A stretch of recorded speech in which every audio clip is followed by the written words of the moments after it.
These are really low. I don't know how the man does this, but good evening, everybody. Welcome to the City of Kalgoorlie-Boulder's Agenda Briefing Forum for the 13th of April 2026. I'd like to declare the meeting officially open at 6 p.m. and start by an acknowledgement of country. On behalf of the City of Kalgoorlie-Boulder, I'd like to begin by acknowledging the traditional owners on the lands on which we meet today, and I'd also like to pay my respect to elders past and present.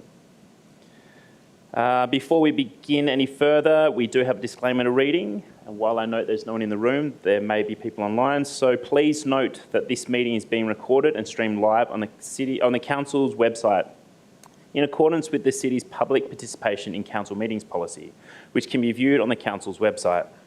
All reasonable care is taken to maintain your privacy. However, as a visitor in the public gallery, your presence may be recorded. By remaining in the public gallery, it is assumed that your consent is given if your image is broadcast. The purpose of this agenda briefing forum is to enable elected members opportunities to ask questions in relation to the reports that have been presented for Council determination and next week's ordinary Council meeting. This meeting is intended to support informed decision-making and Council transparency. The format for this agenda briefing shall be as follows. I will seek any indication of questions from Council on an item, and if there has been any indication of questions, I will provide an option for a brief overview from the Acting CEO, who may delegate to a Director to speak on their behalf. I will then give each elected member an opportunity to ask any questions they have in relation to the report. Elected members are not to make statements, offer opinions, or declare how they intend to vote on an item, and I will interject where elected members are providing commentary outside of asking questions in relation to the current item. Once all questions have been asked on a report, I will move on to the next report item. Where the Acting CEO or Directors are unable to provide an answer to a question, the question will be taken on notice and answered in writing on behalf of all elected members. Any questions that are not asked this evening can be emailed to the administration team through the EM request process for response prior to the ordinary Council meeting. No decisions will be made until the ordinary Council meeting next Monday, and members of the public are invited to attend or view the live stream of that meeting to ascertain Council's decisions in relation to matters discussed tonight. Tonight in attendance around the table, we do have myself in the Mayor's absence.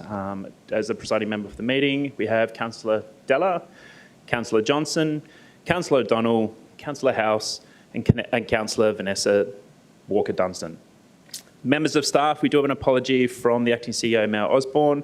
So in his place, we have the Director of Engineering, Louis Camporelli. Thank you, Louis, for stepping in. Also joining us around the table, we have Director of Advocacy and Strategy, Mia Hicks, Director of City and Community, Adam Sterlin, and Director of Corporate and Commercial, Cassandra Yeager. We have a leave of absence from Mayor Glenn Wilson, Councillor Deborah Bodica, and Francis Liston, our Director of Governance and Organisational Strategy. I also note we do have an apology from Councillor Viskovich as well for tonight. With that, councillors, we'll move straight into the reports of officers. Are there any questions from councillors for item 14.1.1, the civic event fee waiver delegation? As there has been an indication of questions, I will hand over to Director of Engineering, Louis Camporelli, for any brief overview before we go to questions, if you'd like. All right, so 14.1.1 civic event fee waiver delegations, a report about common sense efficiency and supporting the events that matter most to our community. At the moment, we charge a very small fee for events like Anzac Day or NAIDOC Day, and they have to come back to council to completely waive those fees, which creates unnecessary administration for relatively low value items. Thank you, Director. Councillor O'Donnell. Thank you, Mr. Mayor. Firstly, different question. Are we going to stick to the normal regime where we don't get reports before we just go straight into questions? Oh, that's correct. Oh, thank you. So I did send this to the CEO, but I forgot he wasn't here, so I apologise for that. I'm- With the authorisation, we've got some set events and commemorative and civic events. My query was, if we happen to get another one come through, it'll have to come back. It has to come through through us. I was going to suggest, before next week, could we add the following into the officer's recommendation?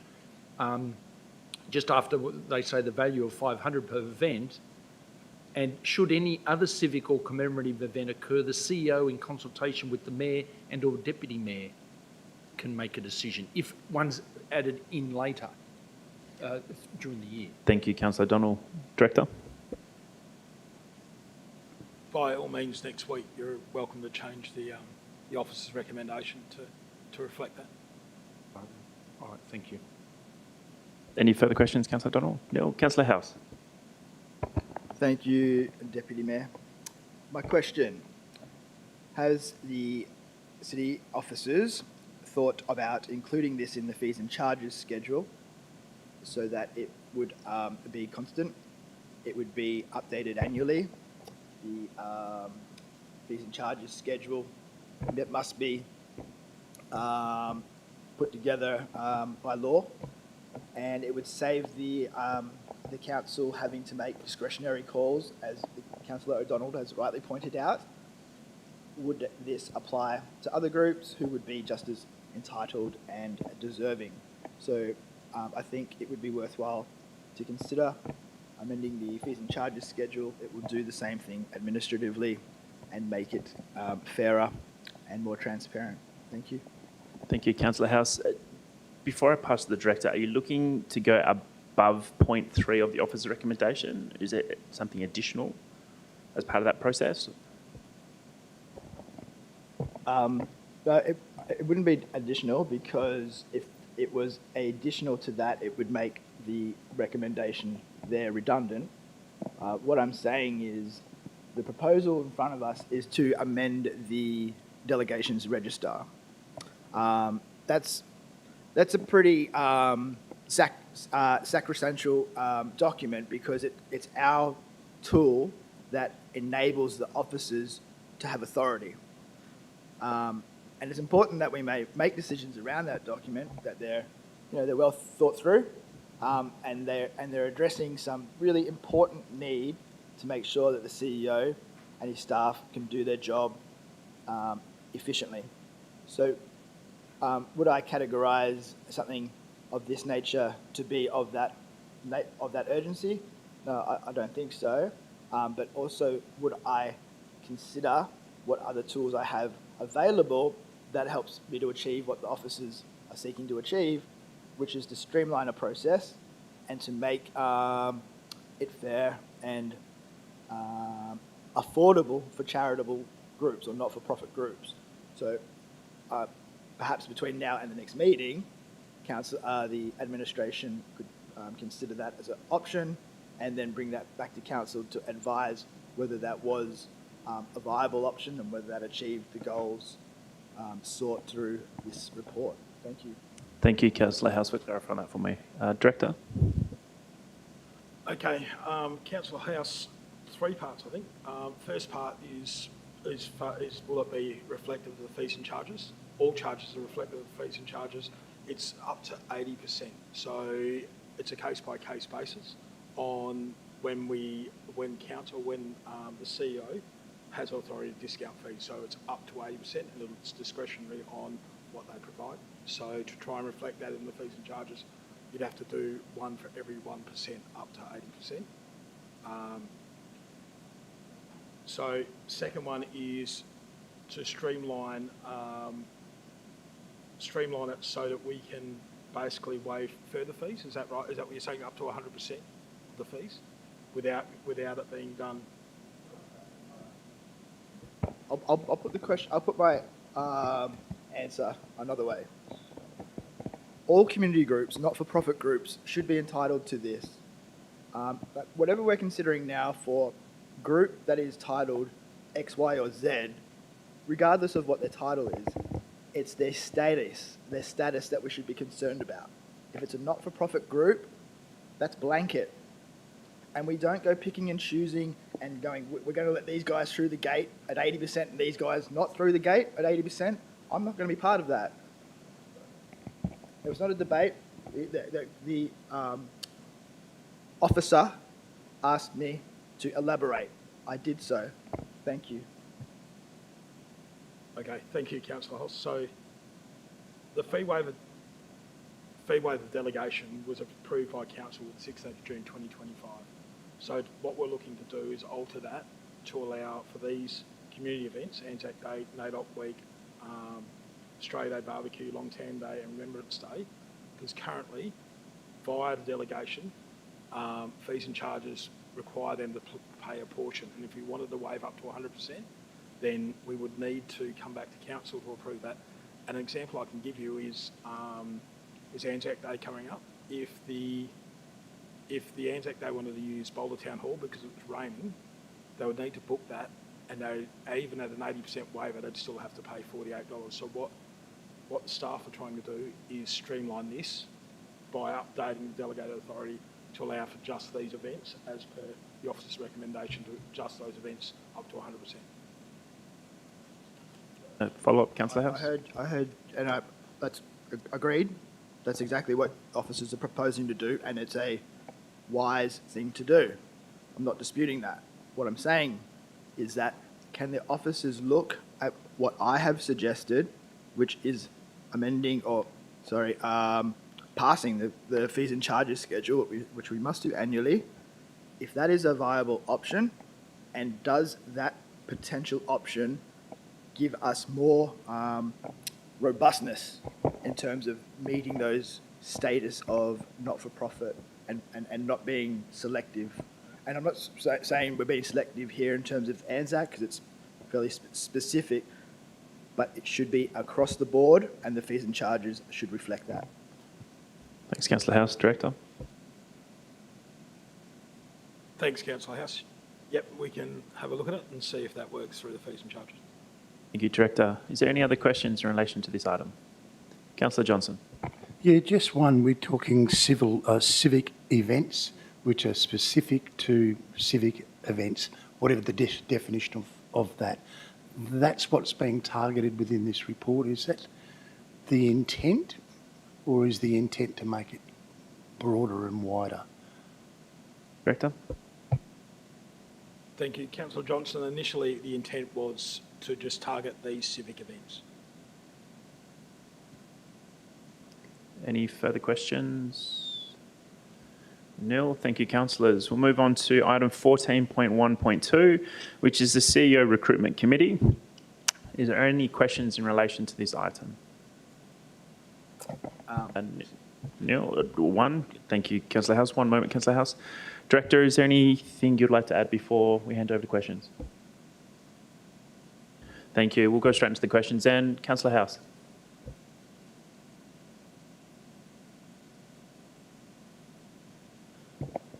Thank you, Deputy. My first question. In the report, it states that the Mayor and the acting CEO have been working together in order to appoint or pick consultants. Now, that's good that they're doing some work in the background, but that work that they're doing is not in accordance with the rules. So my question is, what was the acting CEO and the Mayor looking at? What were they discussing? Who were the candidates that they were bandying around?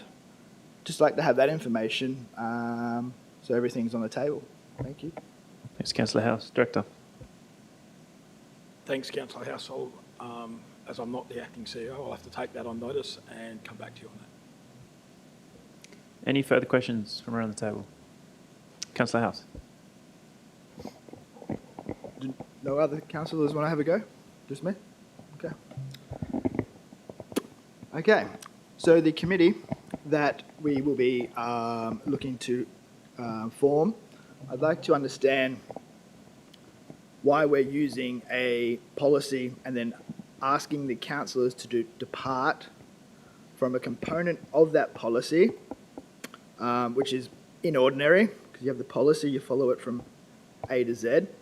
So my question is, why do we depart in our policy in relation to picking independent committee members?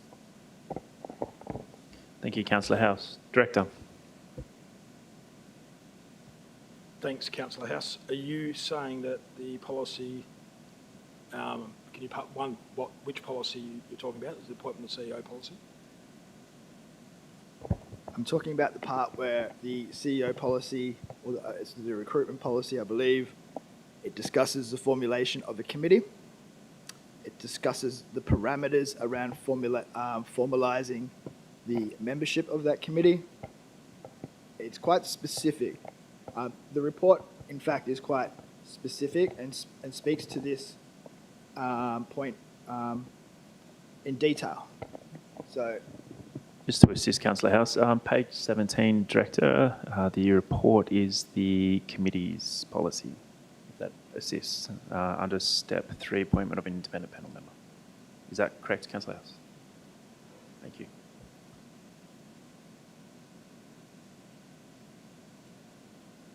Sorry, Councillor House, all I can say on that, and I can take it and investigate further, is the appointment of an independent member is a legislated appointment, so that has to happen with the CEO Recruitment Committee. In regards to how we appoint that member, I will take that on notice and follow up for you. Thank you, Director. Councillor House, any further questions on this one? Just microphone, please, Councillor House. I did have a number of questions, and I probably should be full bottle on this, but I'd missed that part of the meeting the other night, so excuse me.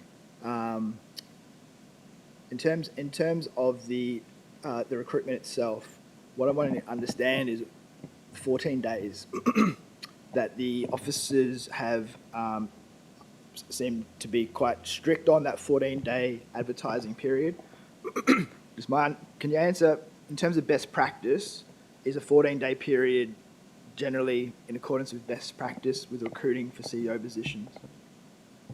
Thanks, Councillor House. If you're referencing the 14 days within the report, I believe it is linked to the city's committee's policy.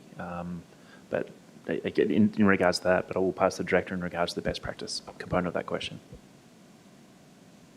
Okay, thanks, Councillor House. It is not less than 14 days, so 14 days is the minimum we could advertise for. Councillor House? That would bring me to this point. The council resolution outlines specifically for this report or this meeting to consider a report tabled by the acting CEO that answers all these questions, and it specifically outlines the budget that will be required for this role. Now that's verbatim in the resolution. So my question is, why doesn't the report in front of us tonight, why isn't it a fully furnished report answering these questions for us? And why doesn't it specifically mention a budget? Thank you, Councillor House. Director? Councillor House, I'll take that on notice and I'll come back to you on that one. Thank you, Director. Any further questions? Neil, councillors, I will remind you, obviously the resolution does require the input of some councillor names in terms of this committee. While I have received a number already from councillors expressing interest, if you would wish to be a part of this, please ensure we do get that through in time. I will do a call next week as well at the OCM on the night to see if there's anyone else, and if we have excess of nominees, we'll do a vote and we'll go from there. But we will be requiring 2 councillors to be appointed, as well as identifying 2 deputies or proxies as well. With that, councillors, we'll move on to the next item, which is 14.2.1. Sorry, Councillor House. Just the microphone. Just going to ask a question on that process.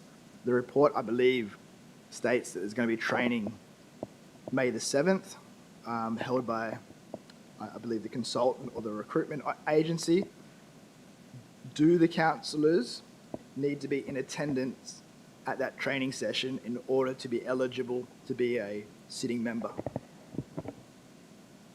Thank you, Councillor House. Director?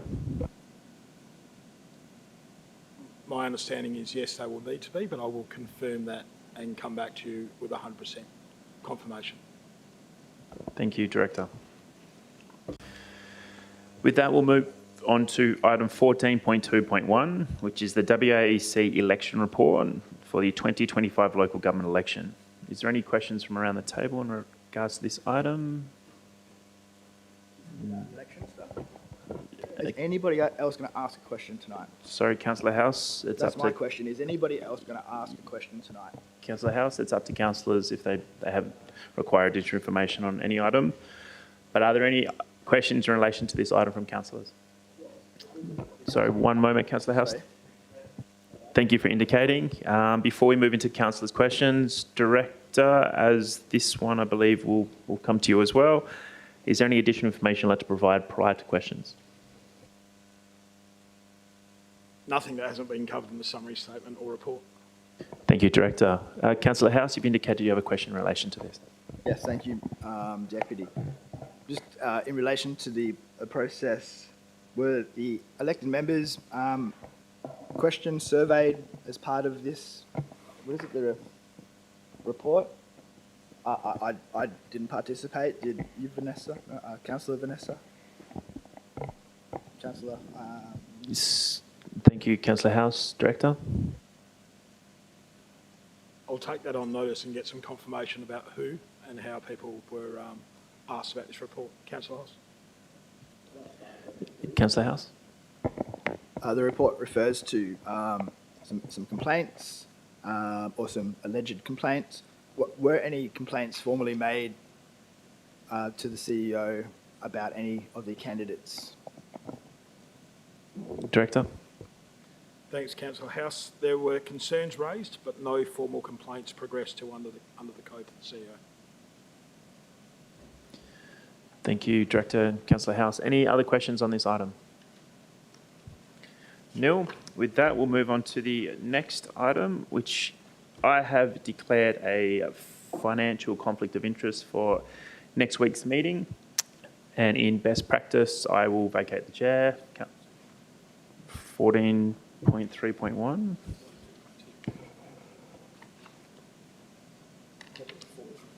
I do apologise, Councillor. I didn't realise there was a back page. My apologies. So, great spot, Director. We're on 14.2.2, the corporate performance reporting. Are there any questions from anyone around the table? Procedural, Councillor House? It's more about the nature of the reports, Deputy, with respect to council's not, pardon me, council's not actually making a decision on anything. We're just receiving these reports. I'm wondering if there's a better avenue for these reports to be received. Thank you, Councillor House. Director? Currently, without committees, no, through council is the only way that we can receive these reports and formalise them. Councillor House? Thank you, Mr. Deputy. Okay, so my question is, the item that's presented to us tonight, what opportunity do I have as an elected member to influence, change, or to participate in what's being presented in front of us? Outside of a alternative or an amended motion, Councillor House, is that what you're implying? Essentially, if I, for example, found something that was incorrect, or I thought something needed to be tabled, how would I do that from this if I'm only receiving the item, and it just could be my pure rookiness? No problem. Thank you, Councillor House. Director? Without an amendment to the officer's recommendation, Councillor House, it's just to receive the reports and note what is going on in the major projects and the corporate performance reporting. So This is more around keeping council up to date with what's going on in that space. It is for noting. I'm not sure that I've probably answered your question, but it is for noting, and from here, then council can then further refine whether projects going in the right direction or meeting or ask questions around that. Thank you for the clarification. I appreciate that. We're talking about our major projects. You know, there really shouldn't be a lot of ambiguity around these projects, and there should be open, active encouragement of people outside of the organisation to know where those projects are at as well. So I appreciate it's on the council agenda, and I appreciate it's the attachments are there also. I just think we've got to make sure we're being more communicative and getting that out to the, and that's our job, but not necessarily your job there, administration. So thank you. I will take that as a statement on the back end of a question. That's quite. Was there any other questions in relation to the corporate performance reporting? Councillor Johnson. Yeah, just one. There is opportunity from around this table to have this item lay on the table or go back to a planning session of some sort where councillors have the opportunity to partake, as Councillor House has said, in the decision-making and the structural way of doing things. Is that correct? That is one way of moving this forward, because we only are receiving. We're receiving and receiving just the attached reports. That's what we are. Thank you, Councillor Johnson. Director. That is correct, Councillor Johnson. You could do that. Thank you. Any further questions from around the table?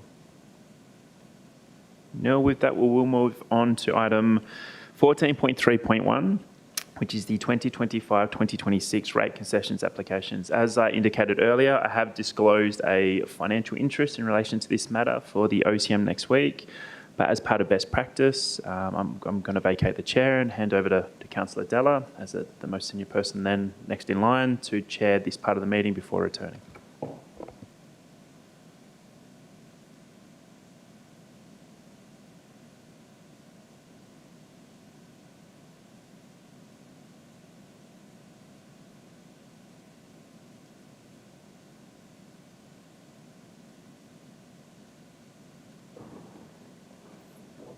Thank you, councillors. I'll hand over to the Director of Engineering as the Acting CEO to have any further discussion, who will probably pass through to his Director, on 14.3.1, the 25-26 rate concession application.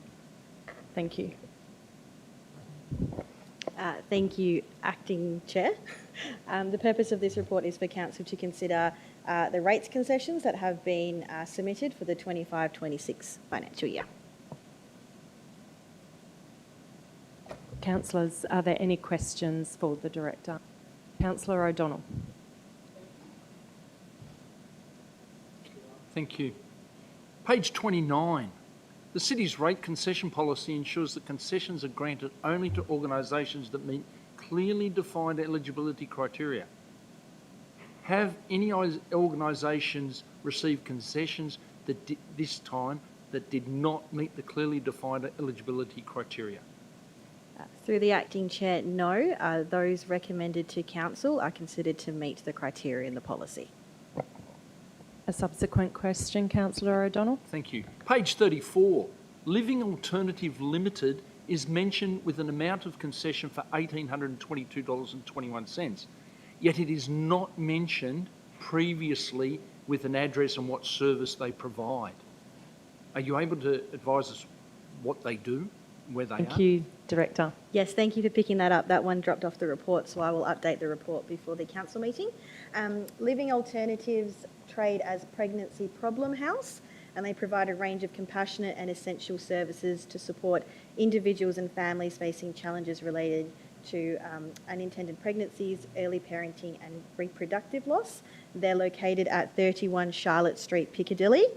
And key services they offer include counselling services, mentoring programs, maternity and baby resources, and the Hero Mums program. And I'll update the report with this information. Thank you, Director. Councillor Johnson, did you have a question? Yes, thank you. My question is in regards to 60 Moran Street, SMYL. Okay, I noticed that they're looking for a rate exemption, but then I also go on to some reports would be there. I will find it here. A report which probably indicates that they're going to be selling that premises. So on one hand, we will be having, or are we on one hand giving them a rate relief? Does that last for as long as what? The new people take over? Do they get the rate relief, or are they not non-for-profit as well? So through the acting chair, so the rates relief is for just the financial year, so it's one financial year.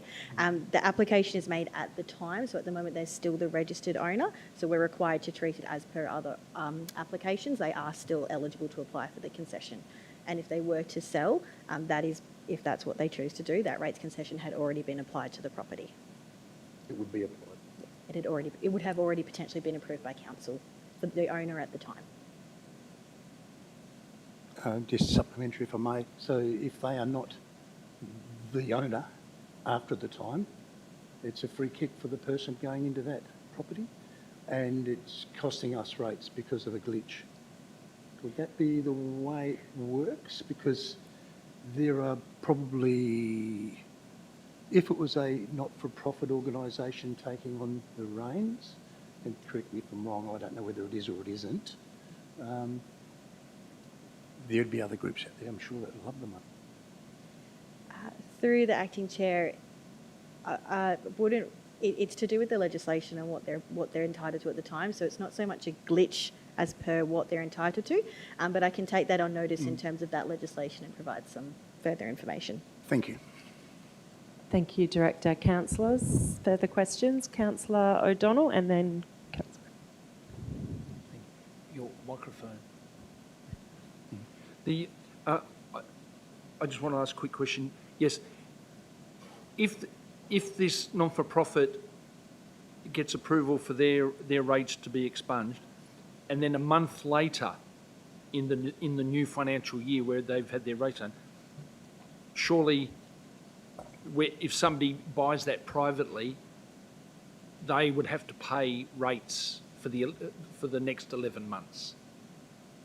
But does this happen with others, or it's just an anomaly and we cop it? Through the acting chair, it is probably a circumstance that doesn't happen very often. But again, it would depend if a potential sale went through, when that might happen. So at the moment when the application is made, it's considered separately on its merits to any potential plans for the property. A subsequent question, Councillor Quick O'Donnell. supplementary. Yes, so basically what they're saying, if we're aware of something like Councillor Johnson's brought up, that in this instance a non-for-profit gets waived their fees but gets out of the property and becomes a private one or even a commercial, we can then just have it sitting there and then we can approach those tenants saying that can be done. Okay. That's correct, yes. Thank you. Thank you. Councillor House had a question, and then I'll go to Councillor.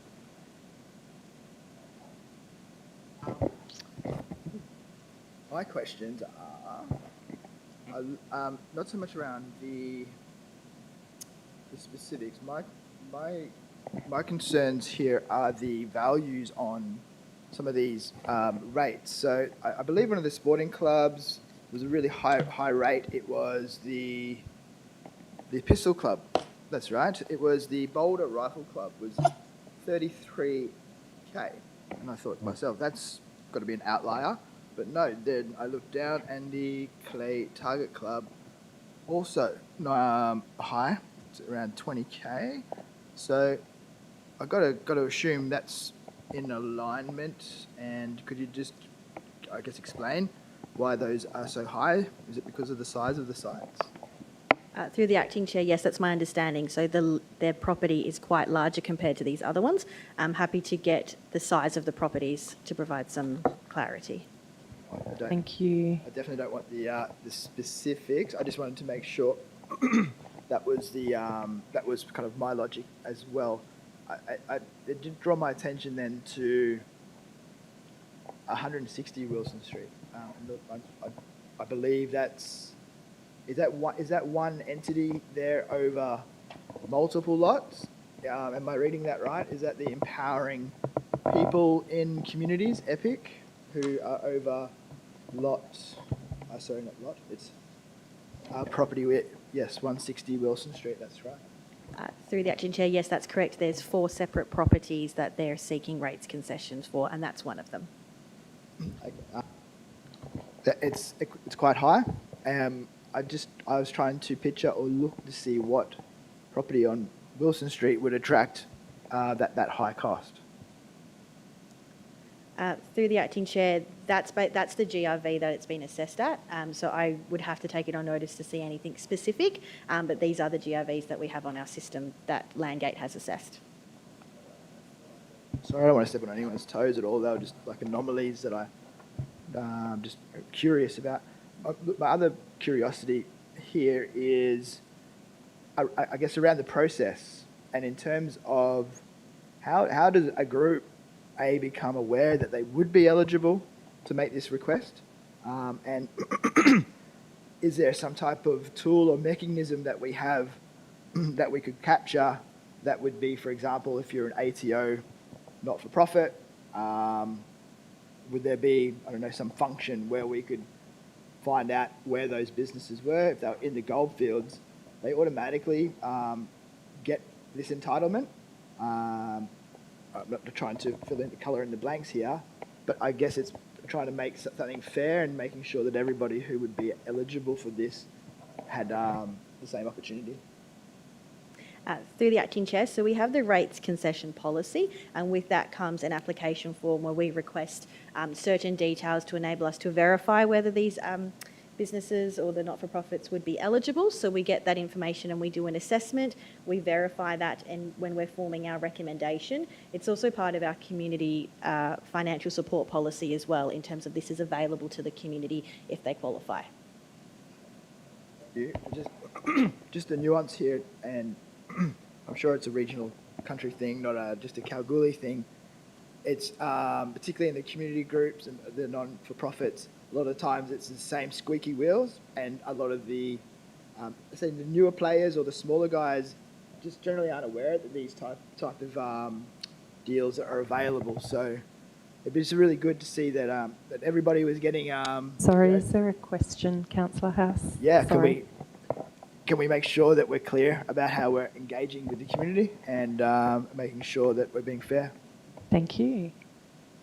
Through the acting chair, yes, we can. We'll continue to do that as we go through with any new groups. And we'll make sure that this is known to them. Thank you, Director. Councillors, any further questions? Councillor Johnson. Yeah, just one question. If one of the not-for-profits that are listed here are removed from the list,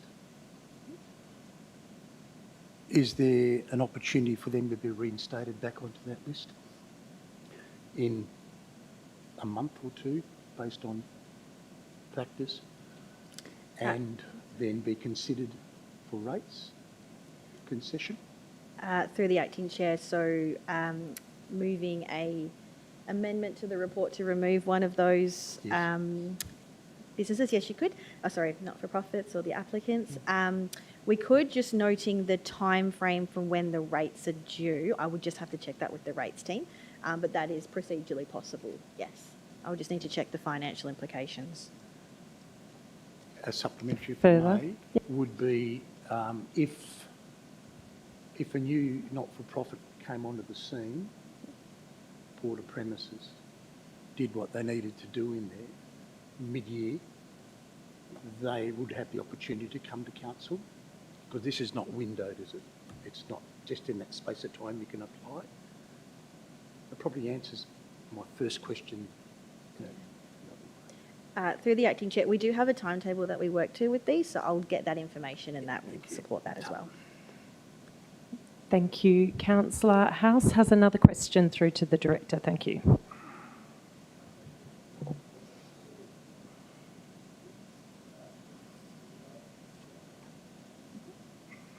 So my question is around the eligibility for the Business Development Centre. They seem, in terms of their activity, to be vastly different to those other groups. Could you explain to us whether they meet the same criteria? They are being offered a discount here, I believe, as well. Yes, through the acting chair. So the Business Development Centre, they do provide opportunities for the local community, such as training and programs for businesses and new startups. Previously, they were provided a 100% concession. However, when we reviewed their application this year, given that they do lease to businesses rather than not-for-profits, they are stepping in and providing support. However, we felt the 50% was more appropriate and matched their business, their offerings. Thank you, Director. Further question, Councillor House? Do they meet the criteria now? Through the acting chair, they meet the criteria for 50%. Thank you. Thank you, councillors. Are there any further questions before I pose my own to the Director? Director, would I be able to get you to please explain, from a commercial aspect, whether any of these not-for-profits can apply for state government funding to cover these costs so that these costs don't become a burden on our local ratepayers as they are not-for-profits and sit in that, I suppose, state-funded position? If I could, I would take that on notice just because I'm not aware of the specifics. My understanding is that they're not able to seek this from the state government, but I will get those details for you.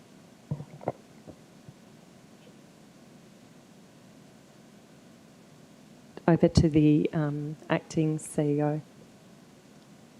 Just for Councillor Johnson's, so rates concessions are tied to the use of the property. Should that they dispose of that property, then the rates concession ceases for that property and they are charged the full amount of the rates. So with that property you were looking at was SMYL, that if they dispose of that property during the rates year, then their rates concession would cease and the new property owners would then have to pay the full rates. For the remainder of the year. Councillor Johnson, was there a further question for clarification? Yes, no, thank you very much for that. The question went down that pathway because I think early on when we were asking questions, it can change, but they hold for 12 months. Thank you. Thank you for the clarification. And if there's no further questions, we will ask the acting Deputy Mayor back into the room. Thank you.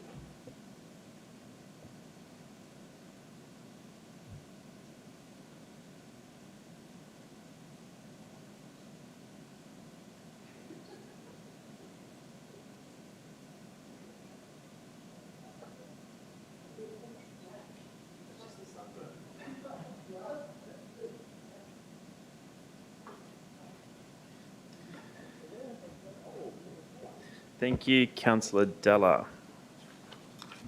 With that, we'll move on to just make sure I don't miss it, item 14.3.2, the Accounts Payable Report, March 2026. Councillors, are there any questions in relation to this item? Nil. We'll move on to the next item, which is item 14.3.3, the monthly statement of financial activity for February 2026. Any questions from councillors in relation to this item? Nil. We'll move on to item 14.4.1, the GV Rock Memorandum of Understanding for 2026 to 2028. Any questions from councillors in relation to this item? Nil. We'll move on to 14.4.2, the Regional Precincts and Partnership Program Funding Agreement. I do note, Councillor Donnell, you have indicated next week you will have a financial conflict of interest. Would you like to vacate the room? Thank you.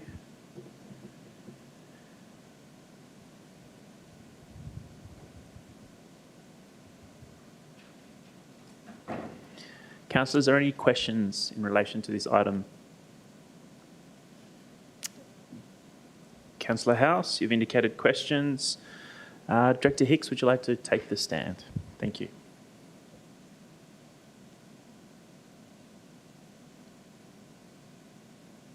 Councillor House, you may ask your question. Thank you. My question is relating to the project that's sitting in front of us now and the relationship with 101 Brookman Street. How are the two, I guess, covering each other? And is 101 Brookman Street on the agenda for the city activation working group? Director. Thank you. So 101 Brookman Street is part of the CBD precinct plan. So from the development of this project, we will end up with 3 distinct areas for precinct planning, being this CBD, Kalgoorlie-Boulder, Kalgoorlie CBD, the Boulder CBD, or Burt Street, and the airport. So it would be a component of the project, yes. Thank you, Director. Any further questions? Councillor House? That's good to hear. That's great to hear, because we got to, whoever takes on that site will have to do site cleanup, potentially infrastructure. From my understanding, Mr. Deputy, the purpose of this funding from the federal government is to really to set the groundwork to make projects shovel ready. That's how I'm reading it. Is that from the director? Is that also your understanding of the funding program? Is to make a large project, shovel ready through infrastructure and site readiness? Thank you, Councillor House. Director. Through the chair, absolutely, yes. The program is specifically designed to produce investment-ready plans aligned with not just the Commonwealth funding criteria, but other high-level strategy documents so that we're ready for investment here in Kalgoorlie-Boulder. Thank you, Director. Councillor House, any further questions? Neil? Councillors, any further questions? Neil, thank you very much. If we can get Councillor O'Donnell back in the room, please.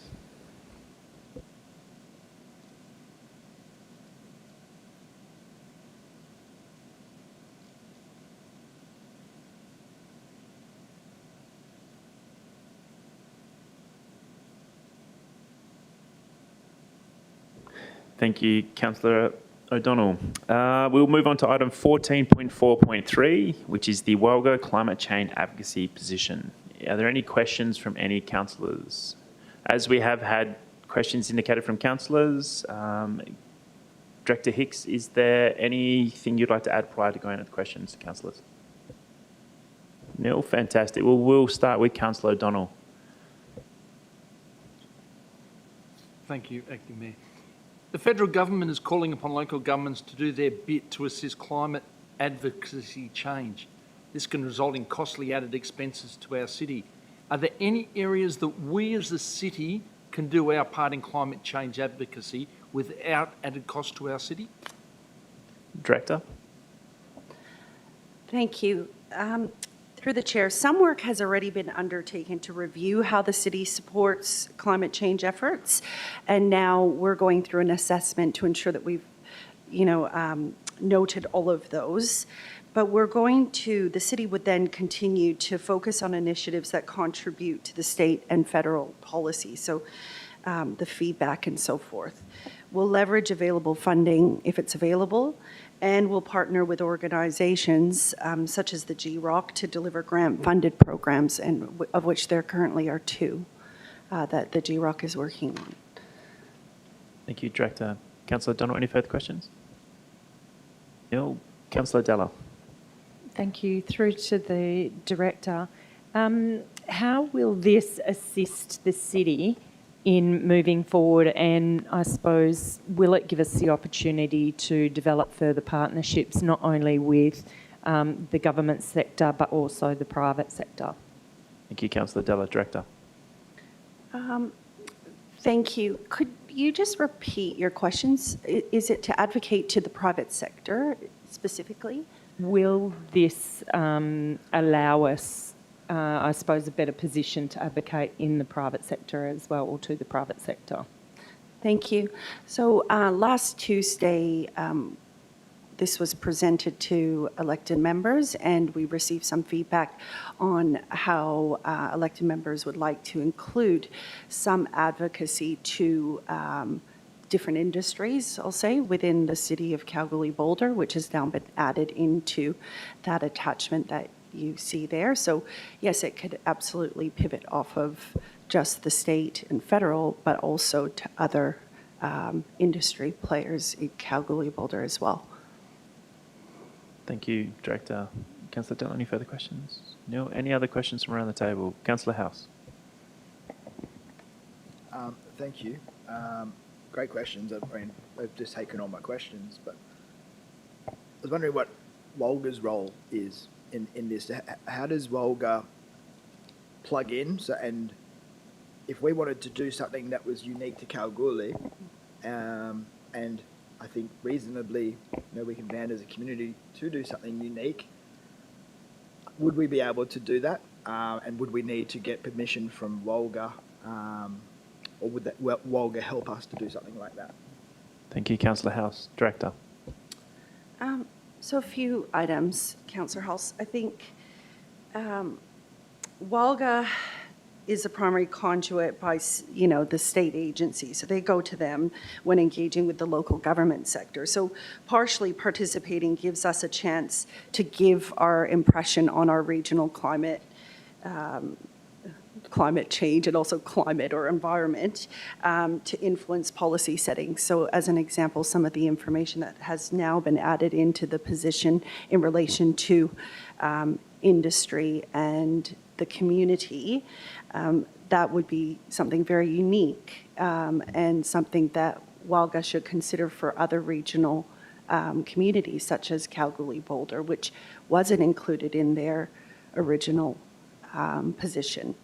And I think as well, it's not to delegate authority to Wolga at all, but for us as the city, or you as the city, to provide your views into the sector consultation process.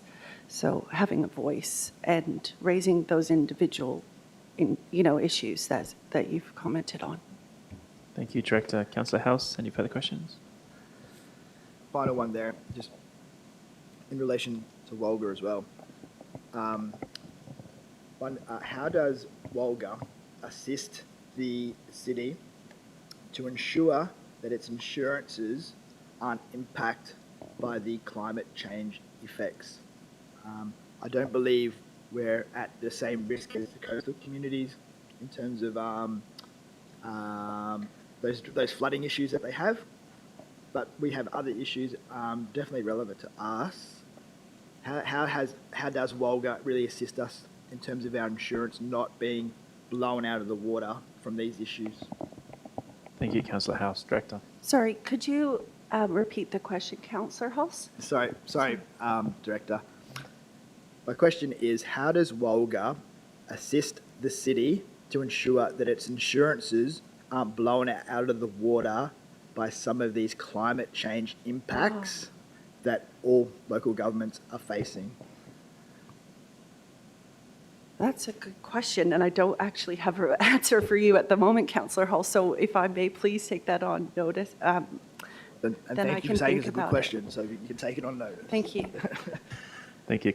Thank you, Councillor House and Director. Any further questions for the Director at this point in time? No? Thank you, Director Hicks.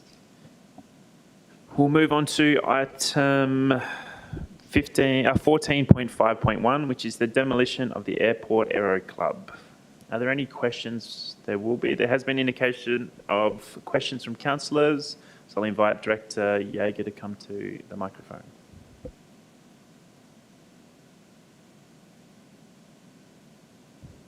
Thank you, Director. Before we get into questions, is there any additional information you'd like to provide to Council at this point in time? Nothing that's not already in the report. Wonderful. Thank you very much. Councillor Johnson, as the first to raise your hand, would you like to start with the questions? Very, very short one. Do we actually have a completed airport master plan? Through the, through the Deputy Mayor, we have the Master Plan 2018 to 2032, I think it is. So that's the master plan that we currently have. Supplementary, Councillor Johnson. Supplementary. The 2018 one, I was around when that was done, and it was very broad. Has that master plan been in any way, with new consultants coming through, spoken about, talked about, and is that the basis of where we're going to be going now with our airport? Through the Deputy Mayor, so the consultants we currently have are looking at the terminal, which is obviously forms part of the airport master plan. Their brief was not to look at the broader precinct, such as the GA area. So this is being looked at separately from that terminal piece, given the current state of the building and the current request that we have at the moment. So that even though they're looking at the terminal, they're not looking at the GA area. Councillor Johnson. Even though I do agree with the demolition of the Aero Club, I will ask the question, I think, again, our master plan hasn't been finalised. Is that where we're coming from? It's coming from 18 through to 30 or whatever it is. So it's not really a workable plan yet. Would I be reading that right? Through the Director. Deputy Mayor, that's the master plan that we do currently have. So we are looking at the terminal and how that may be needed, but we're not looking at changing the master plan at this stage. Councillor Johnson. Yeah, thank you. Would it be pertinent that we as a council, yes, because of asbestos, remove the Aero Club? But further in the report, it talks about there is general interest in putting hangars up in that area and making that and we don't have a master plan, which we, as you've said, we've gone to the terminal, we worry about the business end. The back part of it there's, how do I put it? The back part needs to be master planned. Is there any intention to have that master plan before we release or lock away land, which is valuable to the city? Through the Deputy Mayor, so we are looking at the GA area in terms of what's needed. So as this report notes, that Aero Club is not in a usable state. What is proposed is to allow land-only leases, and that could have terms that would have any sort of ability for council to restrict timeframes while we continue to look at the future of the airport as a whole. But in answer of your question, we're not looking to do a master plan or an update for the GA on its own. So we're looking at what that needs currently, and this has been identified as a critical piece in terms of the state of the building and some opportunities that can be utilised currently. Councillor Johnson. Thank you. That the GA area that we are talking about also there are plans for that GA area already, and they are to do with the extension of O'Connor Street through that area, through onto airport airside land, and move it around, and that'll feed that new development which sits Hart-Kirstbeam Drive and Gadak. So there are plans there already. We don't know where these plans are going to go. So how are we going to hold that? How are we going to massage and work that? Where we also know that at the top end of Burt Street, there has been talk about putting hangars in there which have landside access. How do we? If we don't have a plan, we can't plan. That's where I'm probably getting at. So through the Director. Deputy Mayor, at this stage we're just looking at the demolition of this Aero Club and the opportunity of what we could do with that space. And this is an opportunity we've seen where we could utilise some of that interest we've got for this particular piece of land. So we're not looking at doing other hangars in other spaces of the GA at the moment, just looking at this land. If council was to approve the demolition of the Aero Club, we could utilise that space. My last two, if I may, sorry. Please Jumping continue, in Councillor here, Johnson. So anything that is done in the way of hangar development, all the rest of it will have to come back to council. Yes. And just for my own knowledge here, in the report it talks about Air Force cadets being housed in the the terminal, the old Sir Wallace Cole terminal. I've always known them to be at Crookshank Sports Arena, and they have been there forever because I went there. So just, is that correct, what was written there? Because Through the Deputy Mayor, that's my understanding. That was the information that I was looking at, but I'm happy to confirm that. Thank you, councillors. Is there any further questions? Councillor O'Donnell. Thank you, Acting Deputy Mayor.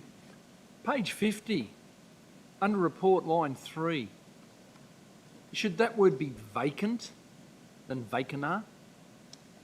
Through the Deputy Mayor, I believe there is a typo in the report that we'll fix.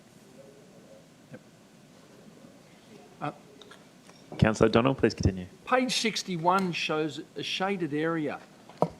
And I'm assuming that's the building between it and the plains is the Goldfields Air Services building?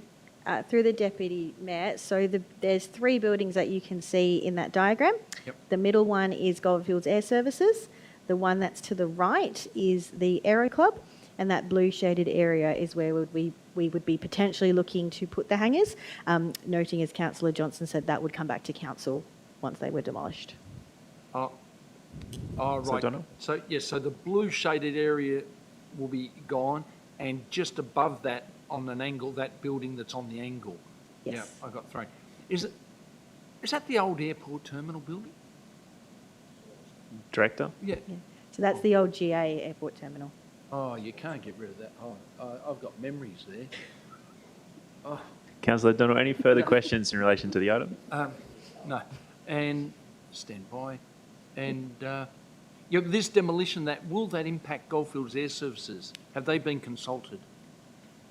Through the Deputy Mayor, they won't impact Goldfields Air Services. They are aware that we have received requests for hangars and that we are looking at potentially removing the Aero Club. Thank you. Thank you, Councillor O'Donnell. Councillor Della? Thank you. Through to the Director. I believe Councillor Johnson has touched on this. We've got a request here to demolish I suppose, an inadequate building. We have an airport master plan from 2018, and we're currently working through a regional funding airport precinct funding program and looking at a new airport master plan. How are they all going to marry up so that we are assured that we're making the best decision for this space moving forward? Thanks, Councillor Della. Director? Through the Deputy Mayor, so what we're doing with this particular one is looking to only put some hangars in a spot that is deemed unusable and unsuitable. So we're not looking at doing a new strategy with airport hangars. We're only looking at these 2 sites because of the state of the building. Going forwards, we do know there is some interest, so we'd like to look at what other opportunities there are in the GA space, but this is just addressing this one issue. Councillor Della? Any further? Councillor House? Thank you, Mr. Deputy. Now, forgive me, I was reasonably confident Councillor Johnson would be asking all the questions on this item, so I didn't do a lot of studying on this, but I just want to make clear, this is just the removal and not the approval or pseudo-approval or anything like that of anything other than the demolition of. Just confirming that. Councillor House. Director? Through the Deputy Chair, yes, that's correct. Councillor House? Supplementary, please. Could you just, I guess, answer, are the hangars identified in any current master planning documents as we stand? Director? Through the Deputy Chair, the current master plan does look at the GA area, but I would have to take it on notice the specific recommendations. Thank you, Councillor House. Councillor Johnson, do you have another question? Councillor Johnson. Just, and thank you for bringing it to my attention, point 4 under the officer's recommendation. So through the Deputy Mayor, that's the in principle. I probably should have put the word in principle in there. We would have to bring that back to council because it's a section 3.58. Because it does say approve the progression of da da Yeah, so da da. in principle. So we're starting that. Yeah, sorry, that should have said in principle. So we should forget number 4? Yeah. Take it out? Yes, I would say so. Thank you. Thank Thank you, Councillor Johnson. Is there any further questions from around the table? There is just two from myself. Most of mine have already been asked, so thank you, councillors. The first one is the demolition expected to have any impact on the day-to-day operations of GAC? The gas? Gas, sorry. Through you, no, not expected. Wonderful, thank you. And the second one is the removal and potentially any further works on the site expected to have any impacts on the regional precincts and partnership funding in regards to the work and the intent that we've received? Through the Deputy, my understanding is no, but I'll take that on notice and confirm. Well, thank you very much.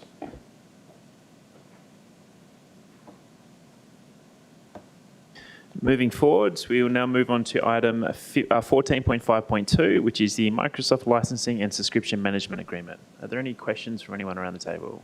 As we have indication of two, Director, is there any additional information you'd like to provide before going to questions? No, thank you. Neil, thank you. Councillor O'Donnell, over to you first. Thank you. On the paperwork I got and attachments, I couldn't find the name of the preferred tenderer. Normally we get it under a confidential item, or that. It is contained within the additional documents. Yep. The one I've got on clicked on, no, it just had tenderer. It didn't have like Jones Plumbing. Director. Through the Deputy Mayor, the name of the tender is included in confidential attachment, but yes, the recommendation will just have tenderer A. Thank you. Thank you. Councillor House. Thank you, Deputy. I just want to understand the logic behind making the business confidential to the elected members. So correct me if I'm wrong, but there's no documentation that I'm aware of that would actually tell me who this business is. And so there's no opportunity for me to do my own research or to add any local knowledge that I may have on that particular individual, because it's important. One thing that's very important here is local knowledge. So my question here would be, can we get legal advice on the validity of including tenderer A as the name? Because in my opinion, we're not approving the actual business, we're approving tenderer A as a name, and in my opinion, there can't be any commercial confidence around the name because it's a public name. I can search that name right now. It's listed legally. So if it's hiding the name or if it's hiding the competition, that's not what it's designed to do. It's designed to ensure that the confidentiality around the commercial nature. So prices, so one business's prices aren't filtered and shared with the other businesses so they know how to cut them out of the market. It's nothing to do with their names, but I'm happy to be wrong on that. Councillor House, we'll get you to redo the question if that's okay. It was quite a long one. I do want to note, though, that the name of the recommended tenderer from the officer's report is contained as an attachment, and it does state the name in there as well, if that does help. But to your question itself, did you want to have another go at rewording that one for us? Thank you. Sorry, I went off on a tangent then. The question was, can we please get some legal advice on the lawfulness of including the tenderer A and not the business name? Pretty simple. I think that's... Thank you, Councillor House. Director. Thank you. I'm happy to go back and review that with our procurement team. Director. Councillor House, any further questions? Nope. Yes? Wait, if you could just ask the officers to politely bring that legal advice, that'd be very nice. Thank you. As part of the questions on notice? Yep. Thank you. Any other councillors with questions in relation to this item? Neil? Councillor Della? Good. Fantastic. We'll move on to the next item. That is item, thank you, Director. It is item 14.6.1. It is the Kalgoorlie International Speedway upgrade works. Councillors, any yes, as we've had indication of questions. Director, is there anything you'd like to add before going to questions? Just briefly, so the Kalgoorlie International Speedway Upgrade Works is project originates from a state government funding commitment in 2017, with the city stepping in to manage the delivery. During 2025, the city went out to tender on 2 occasions, as was unsuccessful in finding a tenderer on both occasions, which allowed us to negotiate with the three tenderers. Through that process, we have found that from an officer's perspective, there is a tenderer that could do it for the price, but proceeding under those conditions would expose the city to cost escalation, delivery uncertainty and reputational risk if the project falls or requires additional funding because it was for the exact amount that remained in budget from the state. Thank you, Director. Councillor O'Donnell. Thank you. Page 71, report background.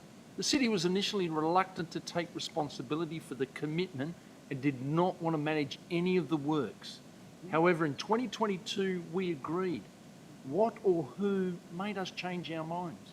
Thank you, Councillor. Director. There was a change of executive and a change of view on how the city ran things, and a project management office. So the project management team at that time said they could do the project. Thank you, Director. Councillor O'Donnell. Thank you. Supplementary. The original election commitment in 2017 was for trackside fence and adjacent crowd control fence and $2 million allocated. 9 years has surpassed, so naturally prices have increased dramatically over the time. Will the state government be notified that this will not be going ahead unless they agree to pay all the increased added costs, and that the city will not be contributing to the added costs as it was election commitment 9 years ago? Thank you, Councillor O'Donnell. Director. Council officers have been working closely with SITS, who's the funding body, to basically explore how we could deliver this for the price that was originally tendered. The original $2 million was supposed to go a lot further than just a fence at the speedway as well. So, Thank you, Director. Councillor O'Donnell, any further questions? Neil. Councillor Johnson. Yes, thank you. Just bear with me while I find my little bit of paper here. As with all election pledges, I've banged on around this table. So my question is: are we still going to go down that same path? That an election pledge is exactly what it is, and if it's not for the full dollar, we basically hand it back, or we ask them to top it up. We've been caught once before, and that's Kingsbury Park, and that wasn't a little court, that was a massive court. So going forward, I would hope that elected members around this table hold account, or will the council hold account those who put election promises out there which they can't fulfil, We'll deal with that question first. Councillor Johnson. Director.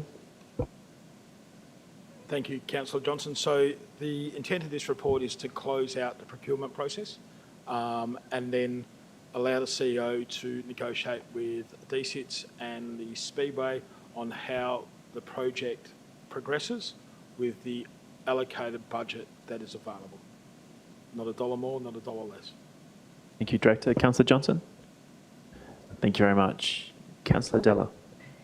Thank you. And this one's probably through to the Director, because I think you've alluded to it in that, can this still go ahead for Kalgoorlie Speedway, and what would it look like moving forward? Can, I suppose, the state give the money and local government step out of that middle position to progress this so that they still end up with some development for their $2 million?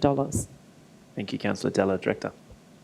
That is the intent, is to work with Speedway, DSITS and the city to still continue to deliver the project, but we need to close out the procurement process first and foremost, and then we can enter into those negotiations, or the CEO can, with DSITs and the Speedway on how that gets delivered. Thank you, Director. Councillor House. Thank you. My question is there a council resolution that has endorsed or adopted the agreement for the state to give the money to the city to auspice this program? And I think that would be the critical understanding point. If we did sign an agreement, there would be terms, conditions, that type of nature, because I feel, similar to the sentiment around the table, I presume that the holding the money and not progressing this, it does look like the city's standing on the hose. I would say, if anything, we're the complete opposite, and we've voluntarily taken something on that has risk to that. It has financial risk and it has perception. Perception risk. And I don't think these guys warrant having to wait 9 years to have something happen. It should just be the Kalgoorlie way. Get on with it, get it done, and if it needs a little bit more money, well, they hold events. They put their own hand in their pockets. Let's circle back to the question, Councillor House. I did it again. There was a good question there too somewhere, Vanessa, wasn't there? No, that passed. Director. Councillor House, I'll take on notice to find the exact meeting that was passed, the council resolution, so I can forward that on. Thank you, Director. Thank you, Councillor House. Is there any further questions from councillors? No, with that, we'll move on to the next item. That is item 14.6.2, the progress report on asset management strategy development. Straight away, there is an indication of questions around the table. Director, is there anything you'd like to add before we go to questions? Thank you, just a little. Yeah. So this report provides council with a clear update on where we are in our asset management journey, and importantly, defines what's next. The key message is we've made strong progress in building the foundation. We've seen improvement across asset management policy, which is now embedded, asset management plans and data quality, governance systems and organisational capacity. We're currently sitting in what's considered a developing maturity phase, which is exactly where we'd expect to be at this stage. The next step, and the most critical one, is moving from strategy to decision making, and that means defining clear service levels, understanding what the community expects and aligning that with what we can afford. Because ultimately, service levels drives cost. So to support that, we're proposing formal training for elected members, followed by structured workshops. Thank you, Director. Councillor O'Donnell. Thank you. Page 78, financial planning and strategic information have shown limited improvement due to system constraints. It then says what the city is doing to address this, but there are a lot of big words and hard for layperson to understand. Are those system constraints staff not taking asset management seriously, or is a lack of staff in those areas, or is data entry required? Sorry. Thanks, Councillor O'Donnell. Director. Thanks, Councillor O'Donnell. Probably none of those. It's just a system constraint. So the financial system's not set up to measure asset performance. I guess a good example of that is all road maintenance and renewal costs are serviced from one roads account. So we can't identify each small section of road. A street with good pavement foundation may need a cheap seal every 8 years, but the pavement foundation is failing at the time of resealing, the road starts to decrease. If we could identify road sections that may be fixed at increasing levels, we'd have a financial tool to predict maintenance costs. But our system is a financial system, not currently, and that's what we're currently building, not an asset system. Councillor O'Donnell. Thank you. That'll lead to one of my questions, to understand that asset management, we really need to do a workshop, and the sooner the better. But I did suggest that possibly, are we able to see, I don't know, even being in their office and being shown to actually physically see what they're trying to do, to understand that that's where you made it more clearer with the roads. That there just shows, geez, they're pushing it uphill, trying to work things out. But I didn't know. It's not like a walk around, to look at the pavilion or anything. But I just didn't. I'm trying to get my head around asset management. Thanks, Councillor Donald. It's a bit of an easy English sort of a version to go through. Yes. Director. That is definitely possible, and that's the intent of doing the training and doing the workshops with council. So training first and foremost to be able to get the asset officers and the councillors to be able to speak the same language, and then bring him into the workshops so we can speak the same language and define our service levels so that we can set how it needs to be done. The manager of assets has defined it to me in that regard is you're setting the service levels. So does each road need to be swept daily, weekly, monthly or annually? And you might say it needs to be swept daily. Well, that's okay, but the budget, let's see Councillor Hall smiling, the budget would need to be set at this amount to sweep because that's what you expect to be done. You go, okay, well, no, what fits in the budget? And it might have only be quarterly. And then, so that's setting those asset levels. Councillor Donald. Yes. Well, that's a prime example of how I do not understand asset value. To me, asset, I am just envisaging there's a car, there's a building, there's computers, they're your assets, and then you're saying, yeah, how often do we have to sweep the road? Wow. Yes, so it just changes things. Probably some of my other questions probably then fall by the wayside, but I'll forget those. How many full-time or casual staff do we have allocated to asset management? Director. We currently have 7 full-time staff in the asset management office. Wow. Councillor Donald. I envisaged, a head honcho and a couple of work experience kids. I didn't think you'd have 7. Jeez. All right. The next thing is, and you've told me there's issues and system constraints, but on page 78, the table shows table 1 shows 13 elements and data over the last 2 financial years. Only 5 out of 13 have reached 50% or better, whilst 5 out of the 13 have recorded less than 33% over 2 years. Very slow going. I see that you've got the plans in going forward and that, but do you think we can consider setting more urgent goals? Like, we want this done, but that's what I wanted to say. But in your previous comments, I can clearly see in some areas it's not going to happen because of your system constraints.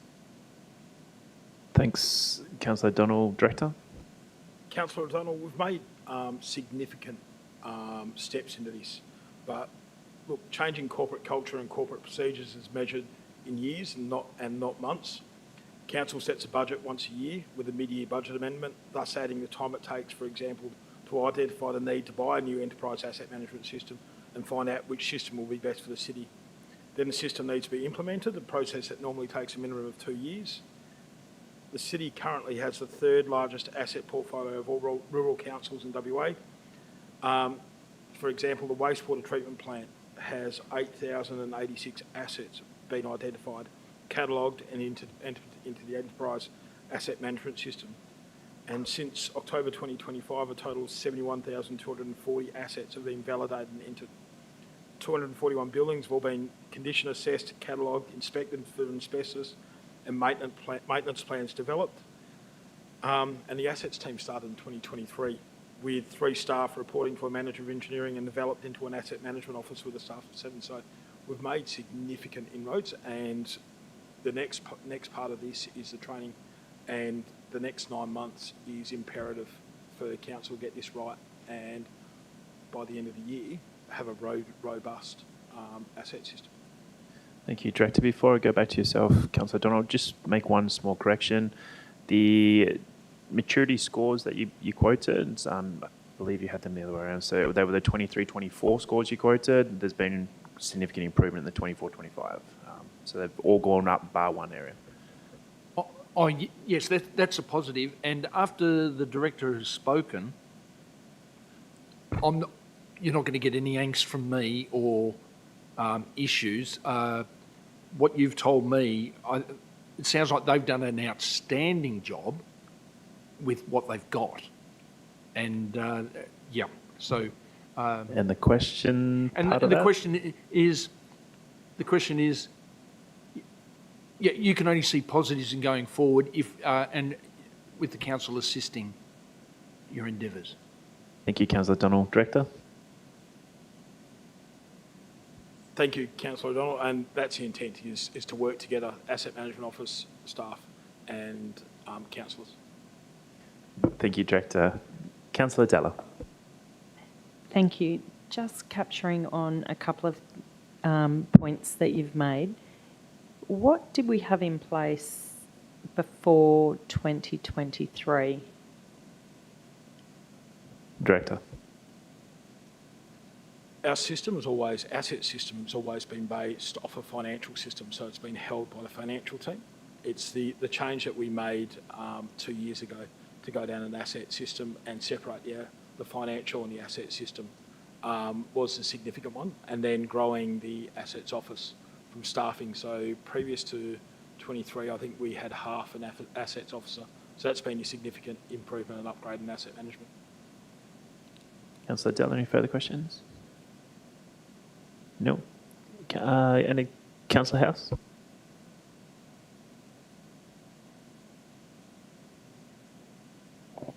Thank you, Deputy Mayor. The conversation and the answers have been really good.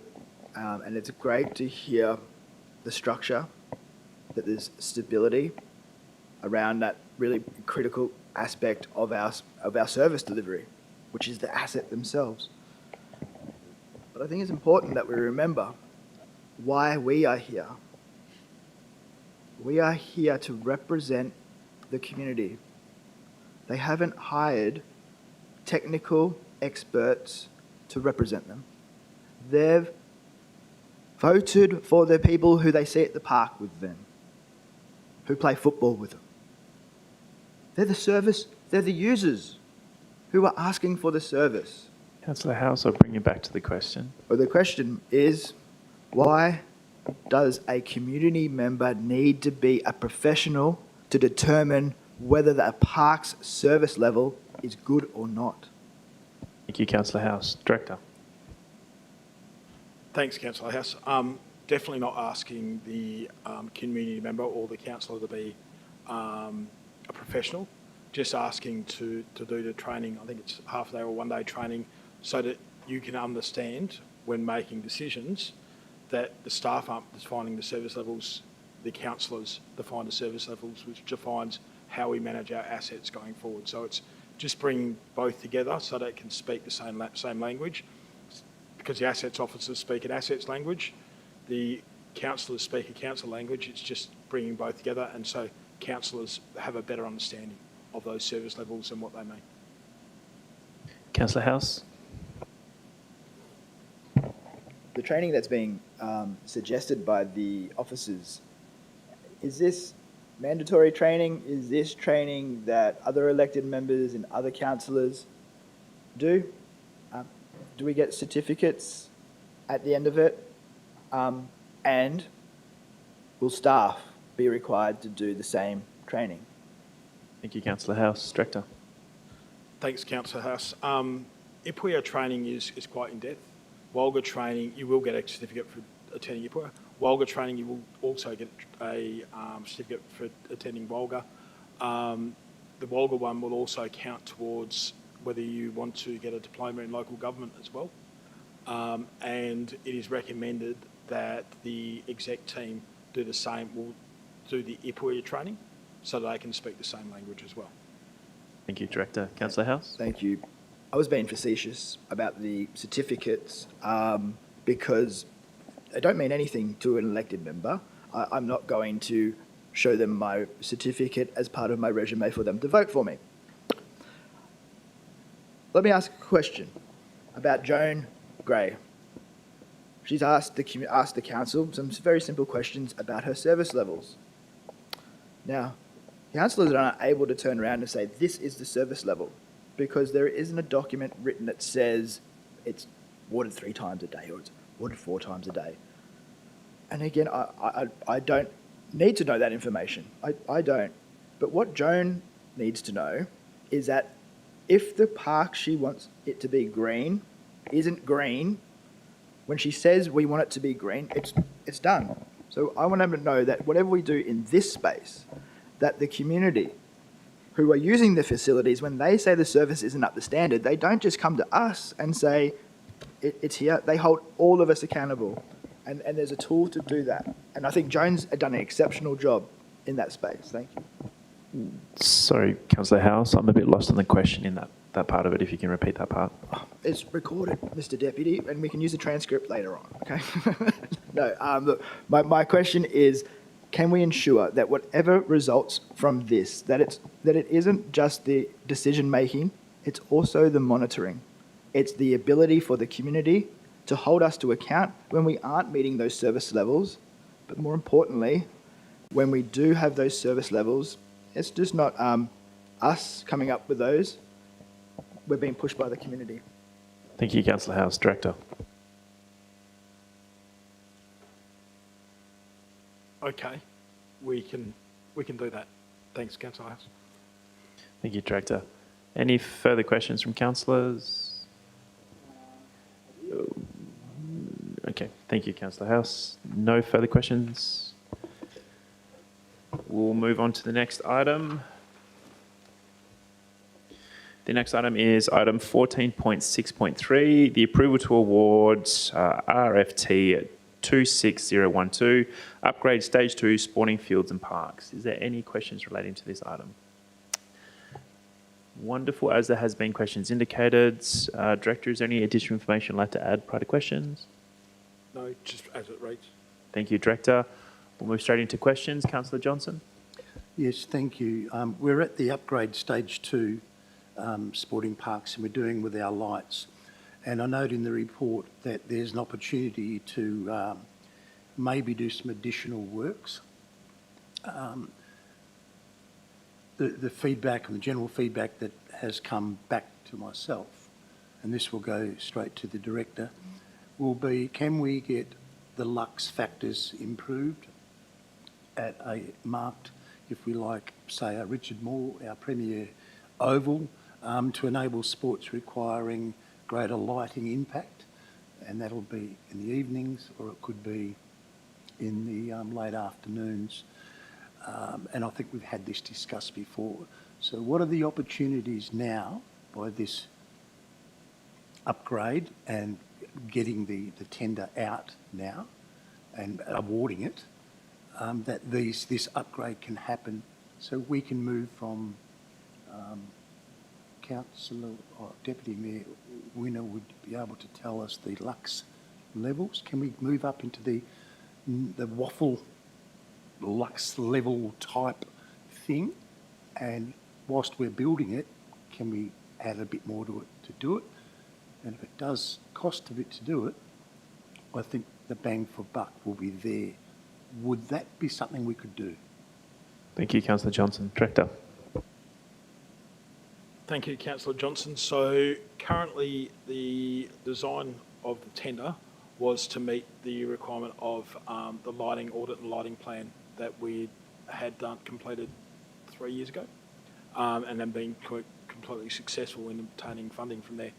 The current lighting lux meets standards for the football here, meets WAFL standards, but doesn't meet television standards. So the only improvement would be improving it to a standard of lux that would be for TV. Thank you, Director. Councillor Johnson, a supplementary. Wonderful, thank you. Councillor Della. So I'll just jump in on that. So the current lux obviously then provides for WAFL standard games to be played, just not televised. Is that correct? Director. That is correct. Any further questions, councillors? Councillor House. And And along the same lines of questioning, what it says here, it says, following an audit of lighting assets across the city's parks. Was that supposed to be attached to this? Because I couldn't see that actual audit. Director? It should have been attached, yes, that's correct, Councillor. Councillor House. Thank you. Now, I would assume, and as you've indicated, the audit lighting was integral for the funding for that lighting. Now, my question is, did that audit ask the question specifically about sports and whether the lighting conditions met the category of sports that we were trying to achieve? And when I say category, I mean the sporting level, local, regional, state, national, Olympic. How many Olympic things did we do, essentially? Thanks, Councillor House. Director? Thanks, Councillor House. I've got an answer for you, and then I've got to rescind one for Councillor Della and Councillor Johnson. Councillor House, yes, it did. So it was designed to match the sport that was played at each facility and bring it up to the level required for each facility, small ball sports, big ball sports, and the level of sport that's played. And then secondly, to Councillor Johnson and Councillor Della, I'm incorrect. So it meets waffle training standards. It doesn't meet waffle game standards. Waffle game standards is, waffle training standards is 200 lux. Waffle game standard is a minimum of 500 lux. And for television currently, it's 1,000 lux, which we don't meet anywhere currently in the city, even at Ray Finlayson, which was designed for television. Thank you, Director. Councillor House. Just a supplementary to that, some of the lights that have been installed, I've just had comments that either, and whether it's adjusting, I'm not sure, but they just said it feels different and they're not getting that same kind of lighting. So are we able to share that information that you've just referred to with the clubs? Let them do it themselves, digest it themselves and not go, this is what we've done, kind of deal with it. But let them understand what we have done, and if you've set out a clear, logical methodology, which you have suggested that's what's taken place, and we communicate that to the sporting groups, and if they look at it and go, yep, that seems all reasonable, but we're still not happy, we've still got some work to do. And I don't think it's our job to tell them that they need to be satisfied with that sporting light. That if they're not satisfied, we give them that further opportunity to make it right. Thanks, Councillor House. Director? Thanks, Councillor House. So all lux levels or new lux levels meet Australian standards for those facilities. So what's required is a minimum to play the sports or train in those facilities, and that the clubs, from my understanding, were brought along for this journey as well, or the peak bodies, not the clubs, the peak bodies. So the GFLs of the world and were brought along for this as well. Thank you, Director. Any further? Councillor Della? Thank you. Just one more. So in the event that any one particular venue wanted to increase to a playing capacity, is there the opportunity for them to do that upgrade themselves, or once everything is in place, there is no opportunity then for further lighting in that space?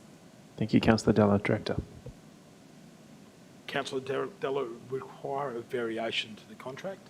The current officer's recommendation doesn't allow for, and I imagine it wouldn't be classed as a minor variation, so it would need to come back, if we were going to that, it would need to come back to council for... Just to clarify, I was saying that council will do what we do to the standard that the report and where we're at, but in the event that one of the clubs wanted to tap into those poles and get a better lux, is there that opportunity, or would it require new poles, new infrastructure, was my question, sorry. Thank you, Councillor Della. I will take that on notice and get the specifics, whether those poles and lights are upgradable. I understand the ones that we've currently got or have installed are, but I'll need to check whether the new ones going forward are of the same. Thank you, Councillor Della. Councillor House. I'm just going to read out to this is the scope of works I presume is being issued to potential tenderers. So the removal of, that's pretty obvious, big poles there, come down, pull out the cables. We supply and installation, so new lighting poles, so the new poles, new lights, that's part of the procurement. But then 3 is Australian standards. So what I'm not seeing here is that synergy between the audit, the requirements from a sporting activity perspective, and then that coming back to some middle ground, because the sporting clubs are probably going to want to have the AFL standards. It's our job to pull them back from that, but we don't set them at their junior level standards and then build up from that. That's nonsensical. So my question is, if we go to tender with this document and the installer installs in accordance with, can I say to the sporting club, in this case, the Masters Footy Club, I think it's Sir Richard, can I say to the Masters, and I know they've got eye problems and things like that, but can they see well at night? And if they can't, can they come to us and say, we want it improved? Is our response, and it won't be our response, yes it can, but my response to the officers will be, we've asked this question. Councillors have asked this question a number of different times. How do we make it better? I'm just not hearing any answers to say that we can. Thank you, Councillor House. Director. Councillor House, so the lighting has been designed to meet Australian standards for each of the sports senior levels for each of the sports, not juniors. If we wanted to improve it to far better than what it's designed for, then we would have to go back out to tender because it would require a full redesign and a full re-tender. Thank you, Director. Any further questions from around the table? No, with that, we'll move on. The next item on the agenda is item 14.6.4, which is the pre-budget commitment to go to tender for major 2026 projects. Are there any questions around the Councillor Donald? If you'd like to leave the room and update it for next week, that's fine. It's completely up to you. It's your decision, Councillor Donald. Okay. Not a problem at all. Thank you, Councillor Donald. That's quite all right. Councillor Donald, we'll wait for you to leave the room before we continue.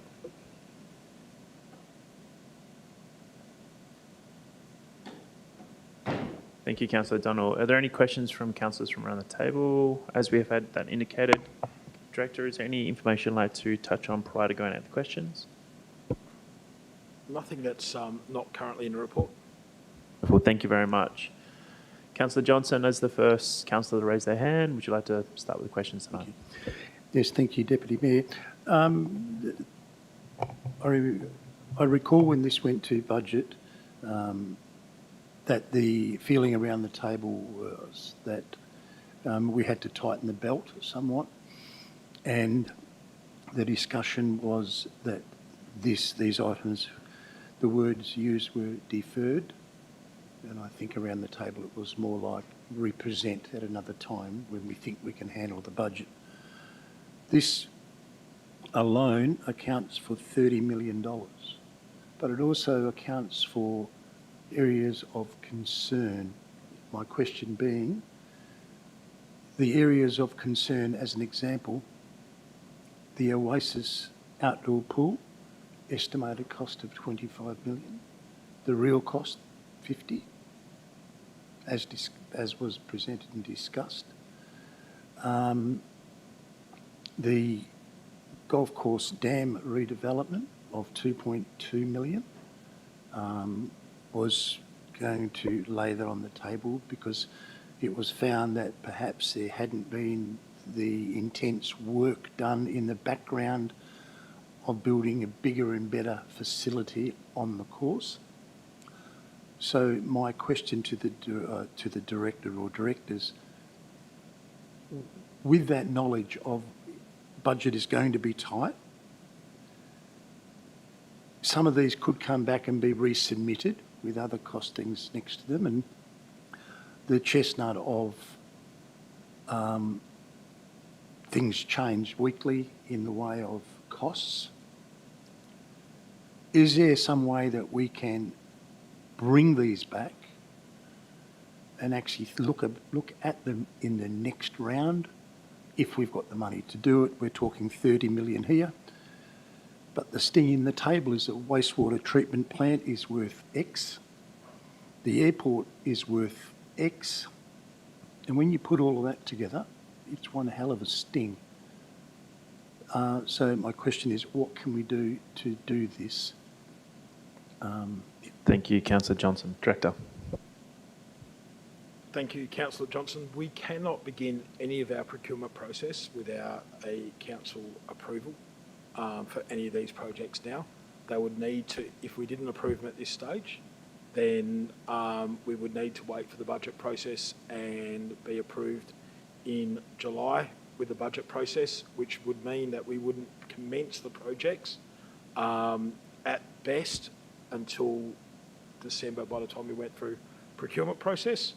That would possibly put one of these 5 projects with the ability not to be completed within the time frame required for its funding. Councillor Johnson, follow-up question? Yeah, just to follow up then, the officer's recommendation basically puts approve the officers to tender, approve the officers to tender, approve the officers to tender, which is very open when you come down to the Oasis outdoor pool with what we see and the value of 25 mil, and we know it's going to be far, far in excess of that. Yeah. And I've got some clarity tonight from our Director of Engineering in regards to Burt Street, Lionel Street roundabout. But the amount put onto that was 1.2 million. It's actually about 800k or thereabouts because it's 2/3 of the funding, the rest comes out of black spot. So that there is a bit of a saving there, but would that be good for next year or two? Probably. Just bring you back to your question, Councillor Johnson. My question is, can we move forward with, when this says approve, we're committing ourselves to a big pot of budget. Should we be doing that as a council? I'm happy to go to the director. However, I do believe that would be a council decision, but I'm happy to hand to the director if you have anything to add. Thank you, Deputy Mayor, and that's correct. So you're only approving us to go to procurement. You're not approving the actual procurement, the budget, or anything like that. Should the procurement process come back and these projects be well in excess of what was budgeted, then council will be council's prerogative to knock back and not go ahead with those projects. Follow up, Councillor Johnson? No, thank you. Any further questions from around the table? Councillor Della. Would it still come back to council if it was within the budget or only if it exceeded the budget? Thanks, Councillor Della. Director? Looking at all those projects and the cost of those projects, every one of them would come back to council to be approved to go ahead to the next step. Thank you, Director. Councillor Della? Sorry, just to clarify, because it's perceived that they won't come in under budget, or they all will because of the costings of them anyway? Director? Would all be outside the CEO delegation. CEO's delegated up to $1 million. but best practice would probably be to even bring the one that was 900,000 back to council. Thank you, Director. Any further questions from around the table? Councillor House. Thank you very much. Have the officers considered going out to tender with a budget? Director. That was the intent until mid-year review, Councillor House. Thank you, Director. Councillor House. Could you explain the rationale for any decision change? Director. Council made a decision at mid-year to put these, defer these projects until next financial year. Why are they in front of us again then? Director. So that these projects could be delivered next financial year within time to allow us to utilise the funding and not have to hand funding back. Thank you, Director. Councillor House. What the officers are asking the councillors to do is to blindly commit to funding that I think reasonably is questionable, that one of those projects is being labelled in here at $25 million, and we have had consistent communication that it's double that. So straight off the bat, I'm not confident with those numbers. I'm also not confident that one of those projects, the same project, is dependent on funding that is defined date-wise. So if we committed to this project, it would require capital from us immediately up front, and there would be the risk that we will be 100% on the hook for the whole project, because you can't start it and say we're going to stop now because we didn't meet our acquittal deadlines. Councillor That House, means that just we're all bring you in. back to the question component. Yeah, I'm sorry. I guess what I'm trying to do, Mr. Deputy, is to ensure that everybody's understanding that it's not such a simple decision just to say here tonight, yes, let's say yes. It's a much bigger decision than this. And it's to the councillors' points at the start is we want to support these projects, but in order for us to support them, we must know that they're financially viable. And if the Councillor House, data isn't in front that's of a us, we debate need for that next financial week. data. So tonight's just about the questions. So if there's questions relating to it, please do proceed. But if it's debate, we'll hold off to next week where we can debate that. Is there any further questions for tonight? Nil. We'll move on to the next item then.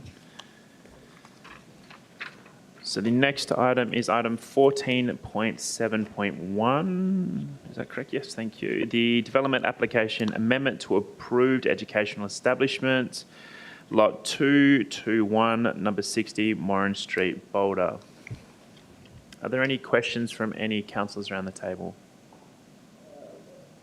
Councillor Johnson? Yes. 60 more. Sorry, before you do, we'll invite the Director up to the stand.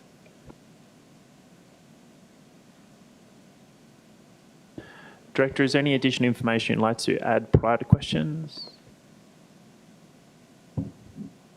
No. Thank you, Director. Councillor Johnson, would you like to proceed? Yes, thank you, Deputy Mayor. It just, again, it's an item that has come up in the way of funding, and it was a change of ownership. We've had clarity on that now. From the seat that you sit in, Director, is that the best way of achieving the if you like, the funds are taken up by the new person if they own it? Is that the thinking?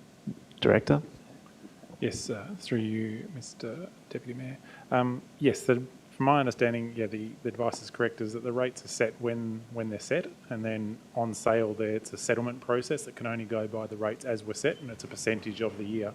So there wouldn't be time to adjust them. It's done by settlement agents and at the time of property purchase based upon what the assessment was prior to that settlement date. Thank you, Director. Councillor Johnson, happy with that one. Any further questions from around the table? Councillor House? can't this be done under delegation by the officers? Director.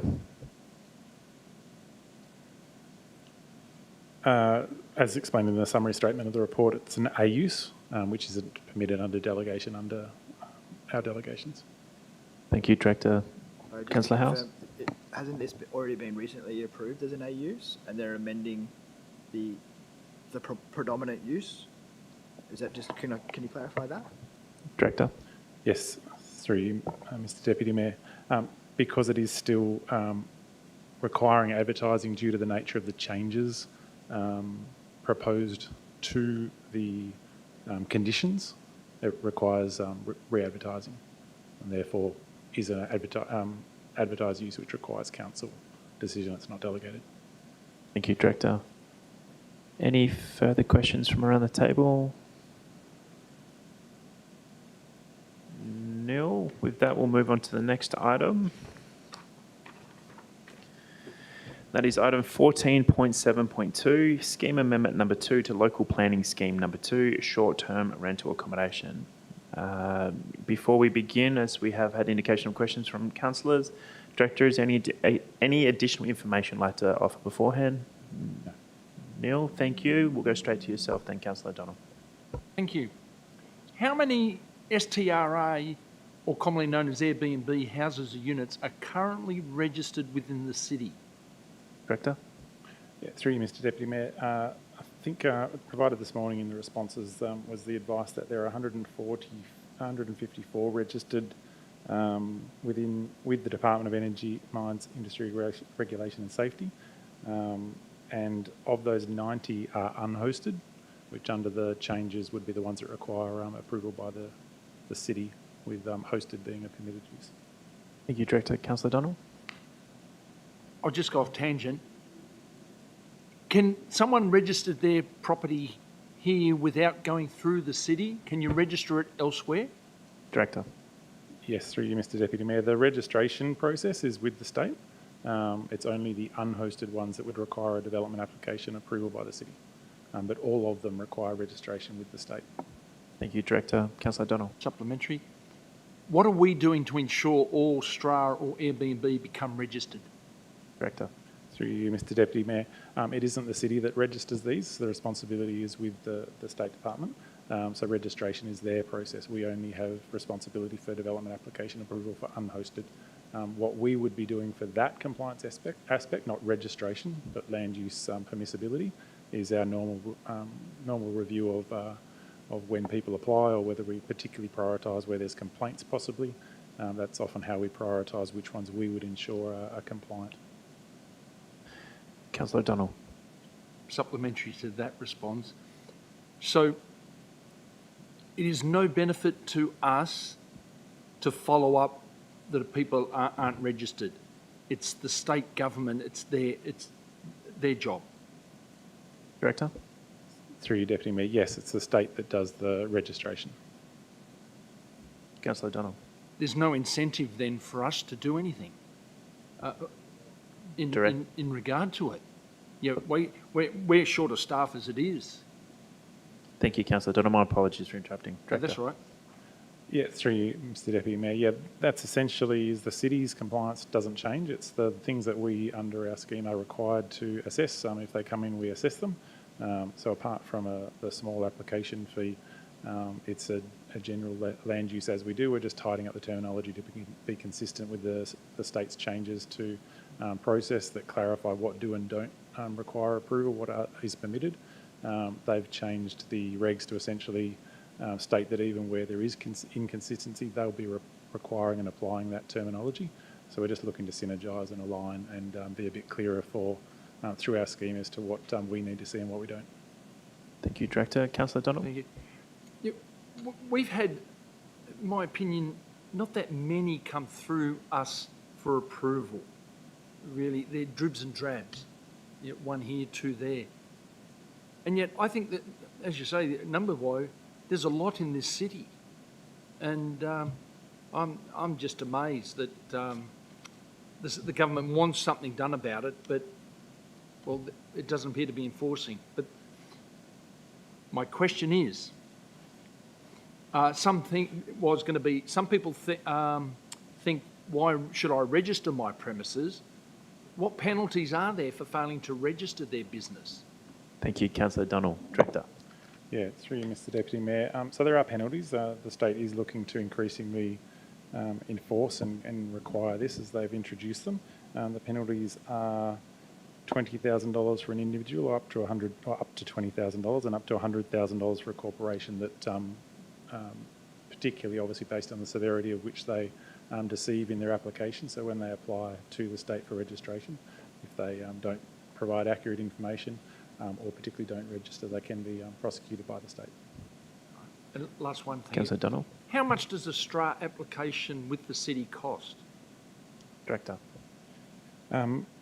Yeah, almost always, because it's rarely got a development value. It would apply to our under $50,000 of development value, so there's a $147 fee. Thank you. If you did want the state's registration cost is $250 for registration and then $100 for their annual renewal. Thank you, Director. Councillor Donald, any further questions? No. Any other questions around the table? Councillor House. Thank you. Great line of questioning. Literally has taken 3/4 of my questions, so I'll start with the easy questions. Is the council legally obliged to have this planning policy as part of our scheme? Thank you, Councillor House. Director.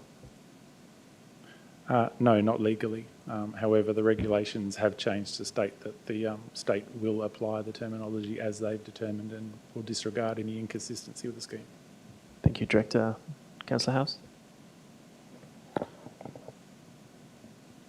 The program that's being proposed is the state sets terminology, because the state, we implement that terminology as part of our developments. We then go out and enforce that. And my question would be, how would you expect that enforcement to happen? Would we be responding to complaints? For example, Mrs. Smith believes that a next door is running an Airbnb operation. Would we go investigate that, or would we be doing it basically on a voluntary basis? Thank you, Councillor House. Director. Yes, through you, Mr Deputy Mayor. Case-by-case basis, so the registration, if they're not registered with the state, we would simply refer them to complain to the state. So the state has its own reporting mechanism for not registering. So based upon the nature of the complaint, if the complaint was that they don't have land use permissibility, then that may trigger an investigation, and whether we act on it or provide advice or require someone to submit a DA and give them an opportunity rather than enforcement or compliance. There's usually a education and a request for compliance process. But again, with our staffing, that's prioritised often based upon complaint, particularly with the nature of this type of thing. It's usually based upon the impact and amenity to nearby residents that we'd want to assess. So that's a good measure of it. Is it creating an amenity impact? Thank you, Director. Councillor House. A good measure is a 0.01 vacancy rate for our rentals. That's the measurement that I'm concerned about. And I don't think this moves the needle in terms of helping us to solve that problem. The council needs to be doing our jobs, thinking strategically. This isn't a strategic solution. This is a strategic restriction. Councillor House, the question component of that one. To reiterate the councillor's question, what benefit will this have to our community? Thank you, Councillor House. Director. Through you, Mr Deputy Mayor. The state, some of this has been an outcome from the state's work on housing crisis and rental affordability, and particularly noting that an uptick in short-term rental accommodation has impacted the availability for what's seen as priority, and particularly as we understand in our position papers on housing is long-term and ongoing rental availability. So the indicator, as Councillor House has mentioned, of a very low vacancy rate is part of the impetus for this, is the increasing requirements to register, particularly for unhosted, is to try and introduce some disincentive and create what they anticipate will be an increased supply of accommodation to the long-term rental market. Thank you, Director. Is there any further questions from around the table? Just one from myself, Director. I'm following on from questions from councillors around the table, and it's just sparked my interest a little bit more in another area. Just to clarify it, if council was not to support the officer's recommendation, what would be the impact potentially on both the city/council and the community as a whole? Through yourself, the likely impact probably for staff and is actually an increase. There's likely to be more inquiries about the disconnect of what our scheme speaks to and having to explain why it's different to what they experience elsewhere when the rest of the state is harmonising. So there's probably an impact on just needing to often explain those points of difference for particularly owners of multiple rental properties across local government areas, as that's part of the objective, as well as to streamline the line of inquiries and reduce the inquiries that come through for differences in planning. Does assist in reducing the inquiries about inconsistency or understanding local context. So yeah, no, it wouldn't effectively probably create much change other than increase it. Wouldn't help to lessen the level of inquiry that harmonisation can achieve. Thank you very much, Director. With that, we'll move on to the next item, which is item 14.7.3, development application for change of use, D003/26, Holiday House, Lot 80, number 47, MacDonald Street, Kalgoorlie, WA. Are there any questions from any councillors? Councillor House, do you have a question? You do? Councillor House. How would this be captured underneath the new policy? Director? Essentially, yeah, as proposed in the previous report, is once adopted and once the scheme's amended after advertising, this would have come through under the new terminology. Thank you, Director. Councillor House? So if we had a policy in place now for short-term accommodation, would this be approved as development application, change of use, blah, blah, blah, holiday house, / short-term accommodation? Director. My understanding this would come through under the new terminology as unhosted, which would still require similar approval by the city. Thank you, Director. Councillor House? So are you saying that that should be terminology should be used as unhosted now because we're not using the state policy? Or are you saying if we consider the policy, we don't go ahead with the policy, these types of developments would be considered as holiday house unhosted? Director. In understanding the questions asking if we didn't endorse the previous report, yes, that would mean that this would come through, be referred to council, and part of this would be what I was echoing, the confusion of the interpretation. We would have to provide commentary in regards to the new terminology as it relates to the state's regulations change the terminology and how that interprets overlaps into our existing terminology. So it would likely to be approved as holiday house, but with noting that the registration would need to be going through as unhosted, and that would be explained within the report to try and explain the terminology overlaps. Thank you, Director. Councillor House? My question was actually asked by Councillor House as well, so if there's no other questions, we'll move on. Thank you. The next item is item 14.7.4, development application for 4 group dwellings, D68/2520 Butler Street, Piccadilly. Are there any questions from any councillors?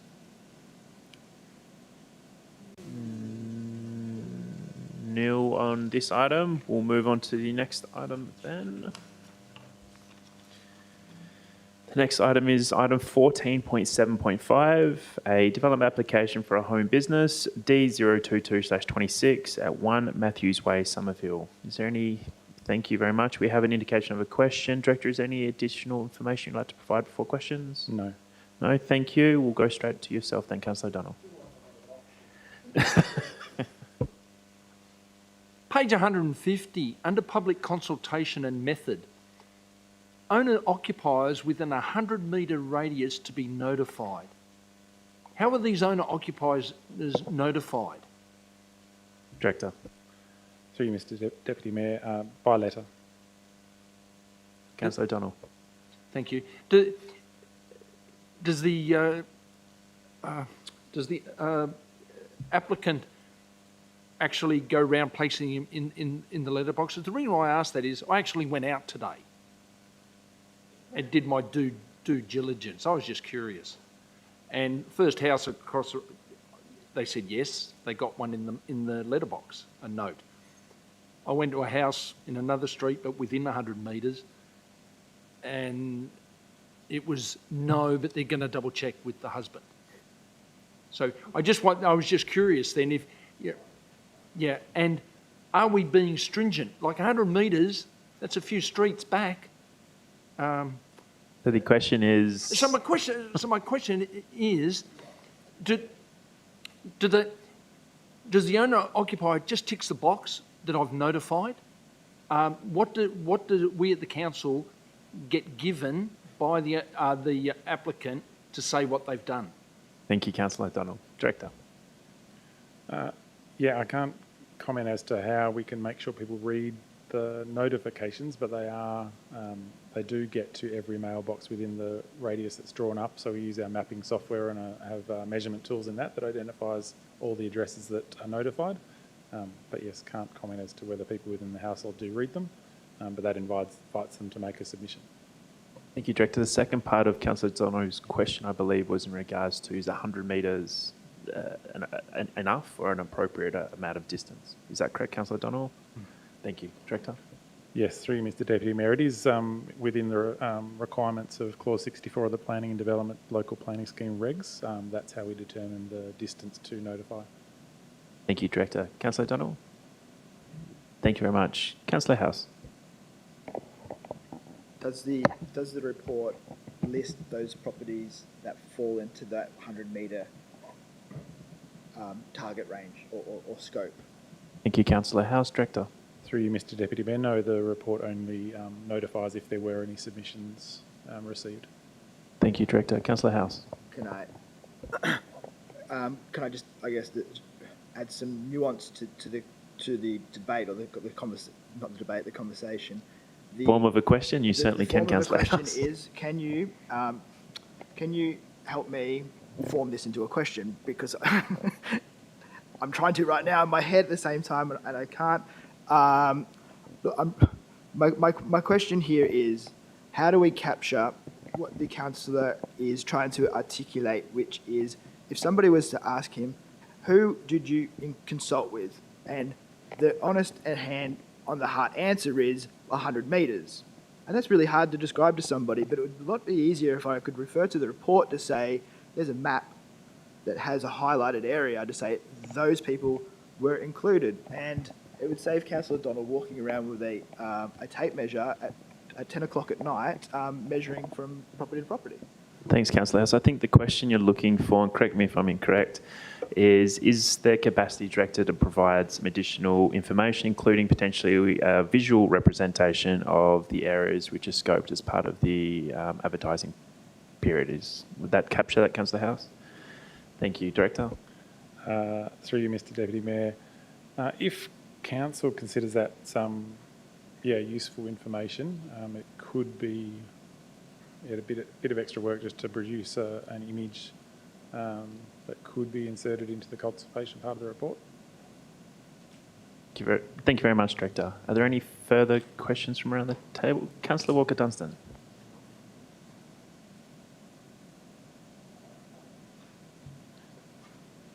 Excuse me, Director.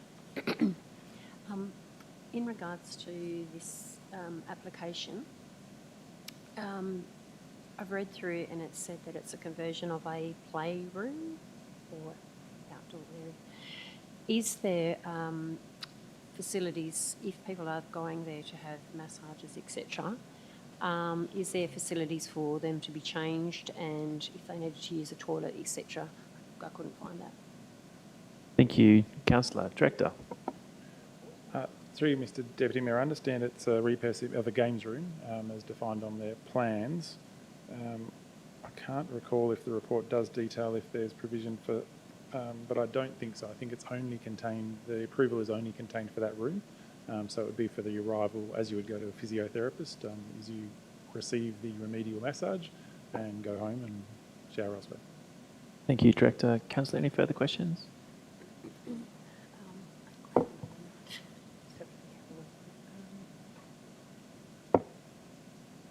I can circle back if that helps. Yep.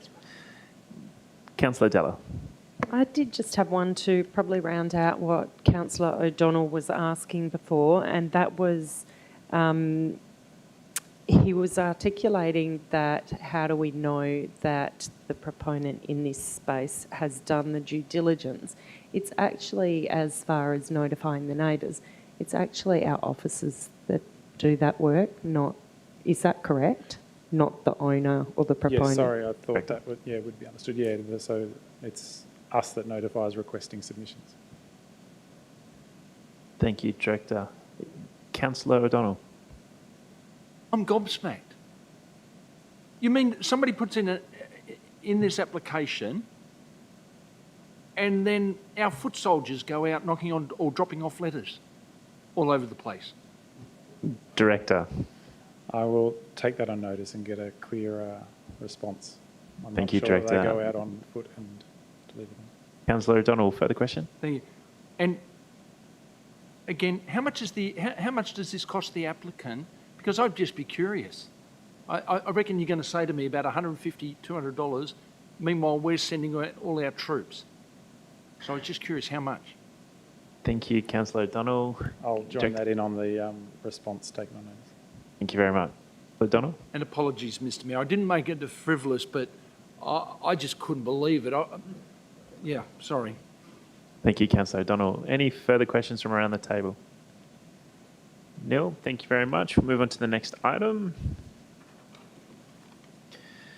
And that is item 14.7.6, a development application, alterations to a shop and new office, D147/25, lot 926, number 32, Boulder Road, Kalgoorlie, WA 6430. Are there any questions from any councillors in regards to this item? Councillor O'Donnell, before we go to yourself, Councillor O'Donnell, Director, is any new information to add? No. Neil, Councillor O'Donnell, over to yourself. I was just curious, on some of these development applications, alterations to a shop, do we have to have these come to in all instances? I'll hand that to the Director. When we do receive an objection to a planning application, under the current delegations, Council does request them to come to Council. They're not required to, so that would be just if there's appetite again for Council to delegate some of the simpler planning, I could bring a presentation on what that might look like and which are the lower risk ones to not bring to Council. Thank you, Director. Councillor O'Donnell? Thank you. Any further questions from any other? Councillor Johnson? Maybe the question being, would this be one of those planning opportunities when the CEO gets the authority to do that this would all be done CEO level and not come back to elected members whatsoever? Director? Yeah, through you, Mr Deputy Mayor. Similar to the last responses, I'm happy to prepare in the future months a presentation at a concept forum or workshop on what of the lower risk ones don't require Council, but just currently are, as has been past decisions of Council. We could explore some of the much simpler ones that could be done under delegation. Thank you, Councillor Johnson. Just one on there. My question was aligned that these wouldn't come back because the CEO would have the authority to make those decisions. Would have the authority to make those decisions. Would that be right? And none of these would ever come to this table again. Director? Yes, that would require a change. A consensus or be the direction of all of Council to change those delegations. So that's what I would recommend is a presentation of which ones could be considered so that they don't come to Council and are able to be done under CEO delegation. Can I jump in there and just add that it's the state government decision to make that and giving the CEO the power. It's out there now. So I'm not sure if it's been enacted yet. But, sorry, I just thought it'd be one of those things that we wouldn't be seeing around the table. I'll follow that up myself as well. Thank you. Director? That is only restricted. The state's directions are for only a limited number of types of applications, such as single residential. There's not one that would cover the likes of this. The broader is that it's not required to come to council. It's just a past decision of council that could be reviewed. Thank you, Director. Is there any further questions around the table? Councillor Della. Thank you. My question is just with regard to probably the one and only piece of feedback, which was around parking. And I note that there has been a parking audit done. What formal, I suppose, parking arrangements have been made in that area? Because I note within 150 metres there's numerous car parking potential, but I don't see that any of it in that area is actually formalised at the moment. Is that correct? And is there, I suppose, opportunity for more parking, city-led parking, to be done in that space? Thank you, Councillor Della. Actually, the exact same question I was going to go. So, Director? Sorry, through you, Mr Deputy Mayor. I'll just have a quick look at the report detail. If it helps, it's on page 160, Director.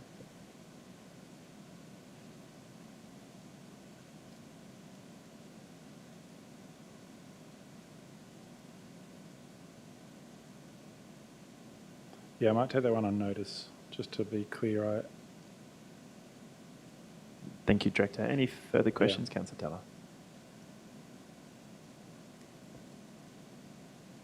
Councillor Della. I suppose just to clarify on that, it also refers to Cassidy Street within 150 metres being 39 spaces. And I would feel that that is actually probably outside the scope in comparison to the location of the particular development. Director? Would that be correct?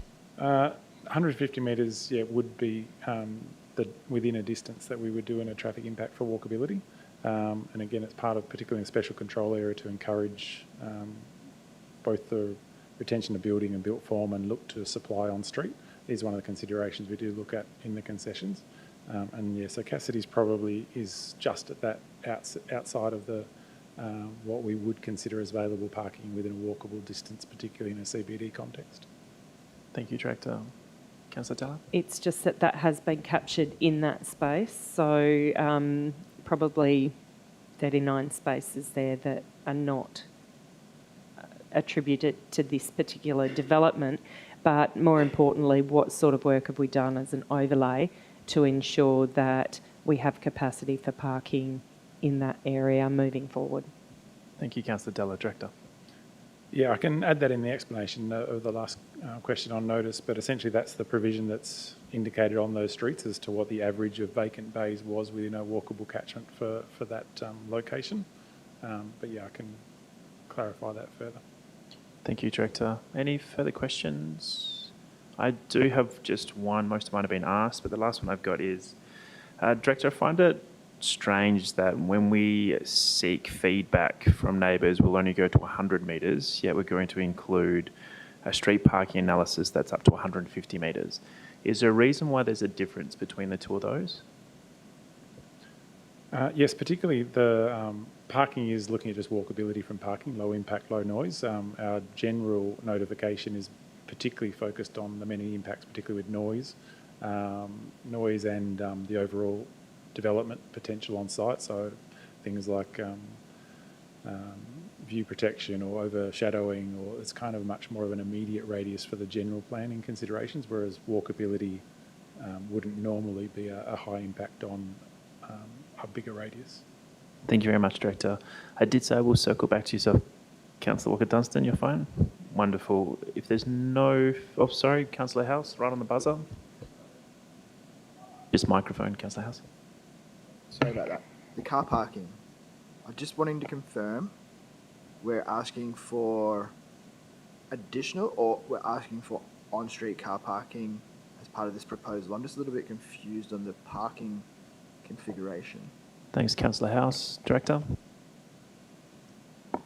The report is saying that a total of 17 would normally be required on site as the default position. Obviously, the city can apply reasoning as to not requiring that. The shortfall noted in the final paragraph under car parking is that there's the shortfall, so the additional 10 spaces would be required to be satisfied through on-street, and that's then identifying the a few hundred spaces that were done under an assessment as available at most times of the day that would satisfy those additional parking requirements. Councillor House? If it didn't satisfy, what would be the solution beyond making more car parks? Director? If it didn't satisfy with both on-site and an assessment of available bays in the immediate precinct on street, then it may change the recommendation that would come to council of whether to support the nature of the application. Councillor House, supplementary. How are you going to reach that conclusion unless the activity is operating? Director?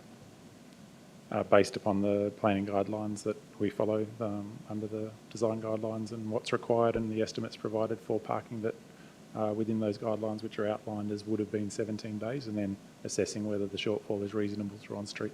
So those indicators and suggested parking requirements for different uses are contained in the guidance we follow and provide to council.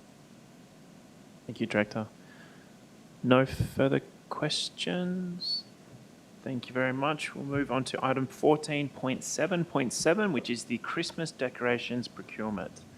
Councillors, as there has been an indication of questions, Director, is there any additional information you'd like to add before we go to questions? No. Thank you, Director. Councillor O'Donnell. Thank you. Page 167, budget implication. And step one. We allocated $330,000 for Christmas, for last Christmas.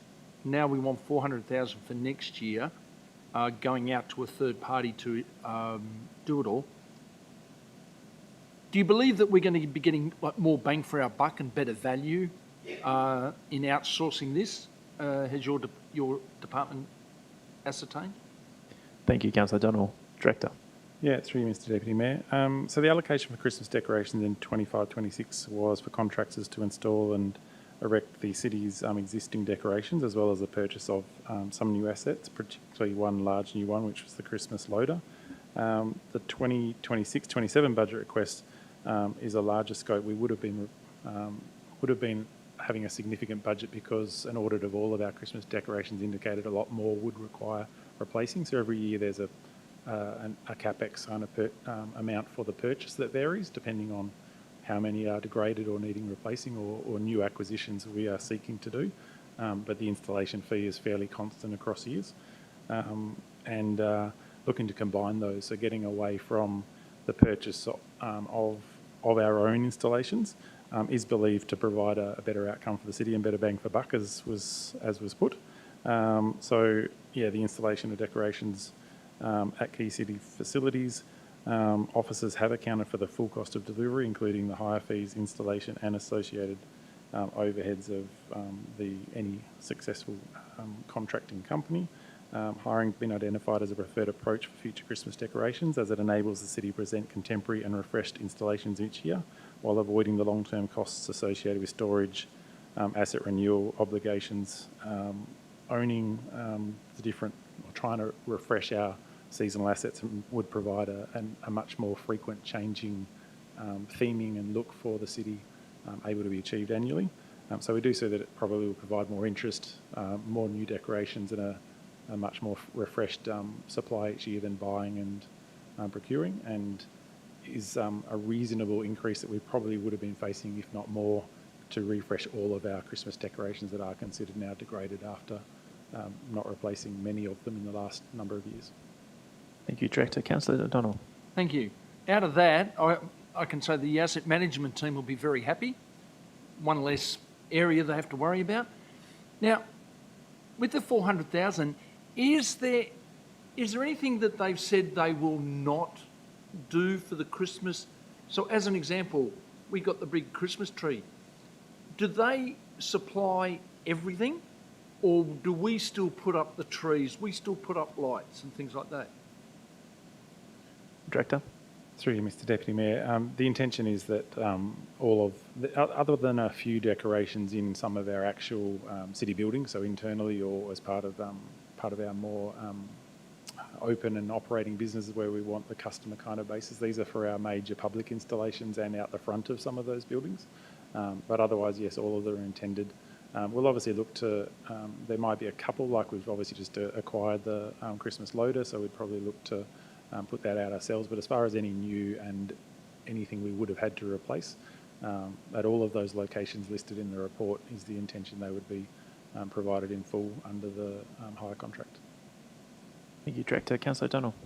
So it's envisaged as time goes on, they're going to bring the big Christmas tree up from Yep. Perth every year? Director? Yes, as I understand it, but if it's particularly the Christmas tree, I did know that, but I'll take that on notice and get a clarification about that's the Loop Line Park. Sorry, that was a question without notice. Sorry about that. Just yeah, Sorry. to me, I'm just thinking $70,000 more. It just doesn't.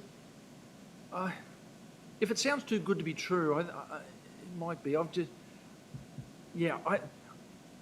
wouldn't mind. Geez. I think they'll be looking for more or saying we'll give you less. That's just, do you think that could be possible? That was the question. Thank you, Councillor O'Donnell. Director? Through you, Mr Deputy Mayor, we will be setting the requirements of the scope that is requiring where and to what level they provide decorations, and then selecting a tenderer based upon quote, obviously ideally within budget, but we'll be setting the requirement. Obviously, if there's any issues with budget versus tendered submissions, we would need to either come back to council or reconsider whether we modify the volume of decorations or do consider some of the prioritisation options. Thank you, Director. Councillor Johnson? Would there be an opportunity to get the 3-year plan from the provider and what they intend to put up after their visit to see our unique environment? Director? Yeah, through Mr Deputy Mayor. So that would be envisaged as part of the tendering process. Is the submission would come in detailing their capability and what they plan to deliver, what their scope and scale would be part of the selection criteria alongside other tendering criteria as far as capability and price. But yeah, that would be part of the considerations, is the scope, scale, and how, I guess, impressive the proposed decoration schedule and scope is. Thank you. Councillor House?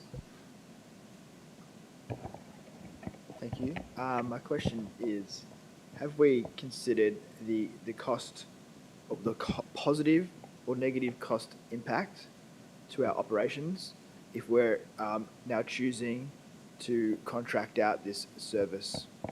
Thank you, Councillor House. Director? I might need to ask the question to be restated, sorry. Councillor House? Have we worked out how much money we'll save by engaging a contractor to do this work for us? Director? That's intended to be reflected, rather than a saving, it will require the additional investment over the $330,000 that, for example, was done this year. So that does cover the costs of contracting and or having some staff time allocated for installations. So that 330 currently does include some contracted installations and some done by staff, and plus then on top of the 250 is the budget that does change depending on the decoration replacement CapEx cost. Thank you, Director. Councillor House? Does your 330 that you keep referring to include that loader? This year it did. Examples in past years, 22-23, for example, was 323,000. A similar amount, 240, I think it was, for installation That included some limited decorations of mainly one additional tree, which was before my time, but I understand fell over or blew over within a week or so. So yeah, each year there is generally around that 80 odd thousand dollars budgeted for decoration acquisitions, and 250, around 250, obviously going up a little bit each year for the installation. Councillor House? Did you say we have $80,000 for decorations?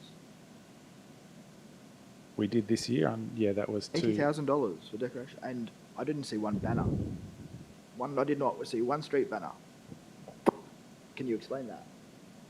Yeah, that was provided in past elected member requests as to the, and is in also some detail in the report around why the banners weren't erected this year. The assessment of the poles wasn't certain before we had time to procure as to their ability and specification to support hung lighting. That assessment hadn't been undertaken, but I understand some of that detail is provided as to why it didn't proceed. So the $80,000 was budgeted, and some of that was spent on the loader decoration. Any lighting to the main streets wasn't able to be achieved without having the engineering specs for what decorations could be supported after the assessment of the sagging risks in previous years. Thank you, Director. Supplementary, Councillor House? Thank you, Mr Mayor. So, Deputy Mayor, just so we understand what we're saying here, we did an assessment on the equipment or the pieces of infrastructure that hold up these banners meeting safety obligations, and we're saying that we've made an assessment this year or last year and we've deemed them now to be unsafe. My question then will have to be, how long have they been unsafe, and when did we have a certified professional make that determination that they are unsafe? Thank you, Councillor House. I'll just hand across to the Director of Engineering. Thank you, Deputy Mayor. Councillor House, in answer to your question, that was identified at the previous year's putting up of decorations by a qualified electrician who attached the string lighting to find that the light poles actually inverted in when attached. So it was decided post that we would no longer go ahead with that because it was putting too much strain on the lights and was unsafe. Thank you, Director of Engineering. Director, any further that you'd like to add to that? Yeah, no, that was the clarification. Essentially, it wasn't an assessment that deemed it unsafe. It was through observation of past contracting, and we just didn't have any reliable alternative other than that assessment before we could specify what would be procured for replacement banners and lighting because they had deteriorated. Thank you, Director. Any further questions? Councillor Della. Thank you. Through to the Director, I did ask at the Concept Forum for previous annual budgets that were going to be included in the report. I note that you just touched on the previous 2 years, but I do believe I went back to 2022, 23, which would have incorporated the cost of the string lights, because my understanding is that was probably the last time our community saw a significant impact on the city.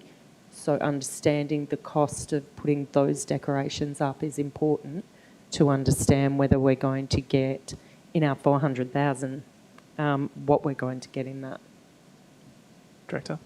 Yeah, through you, Mr Deputy Mayor. So yeah, apologies, it was one I mentioned that I'd see what I could get in time on the past years. Yeah, the 2022-23 figure of 323 was for a similar cost for erection, and then plus the acquisition, which did include that tree that didn't last long. Similar, there was 23-24, 240,000, which was just for installation. There were no new decorations budgeted for that year, and they're the only 2 years I've been able to get since the presentation. Thank you, Director. Councillor Waddella. Sorry, you just mentioned 22-23. Was the 323 plus the tree? How much was the tree? Sorry, 323 total. That included, I think it was similar to 240 or 250 for installation, and the balance being for decoration purchase. Thank you. Thank you, Councillor Della. Councillor Walker-Dunstan. budget that we were given last year that was allocated, how much of that was actually used for the installations of what decorations we did have and the new acquisitions of the loader, etc.? Can that, if there was anything left, can that go towards this budget, or is it just gone now? Thank you, Councillor. Director. Through your Deputy Mayor. So we do effectively rebudget each year anew, so it's not generally something we would roll over. But yeah, part of the mid-year budget did address the underspend with needing to purchase less decorations and less installation costs. Councillor Walker-Dunstan. Oops, sorry. How many companies are there available to provide this service that we're looking at going to? And have we considered using anyone local? Thank you, Councillor. Director. Through your Deputy Mayor, there isn't understood to be anyone local should they set up and see the tender, but that would be perhaps a future tender. It's hard to mobilise or imagine them mobilising, so we're not aware of any local providers that do this. It's a very niche business, and that's part of the additional allocation, is recognising the need for mobilisation and freight from Perth for this. But the potential is that there is some local subcontractors that potentially could be used for whether it's traffic management or different things. They may seek to subcontract locally, but that would be detailed as part of the submission process.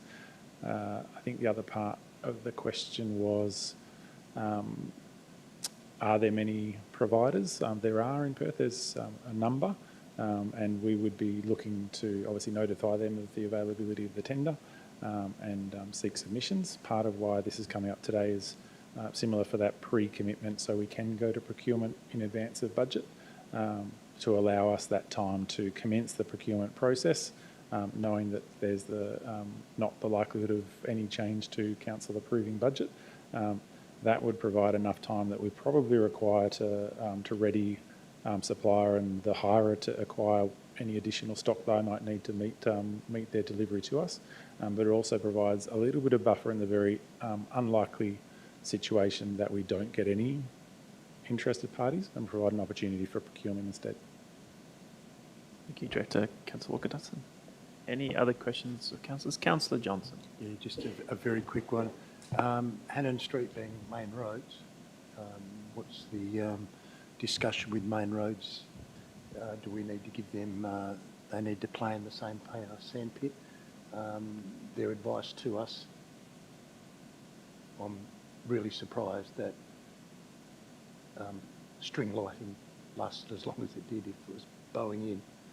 So what role would main roads have in making our decision? Director.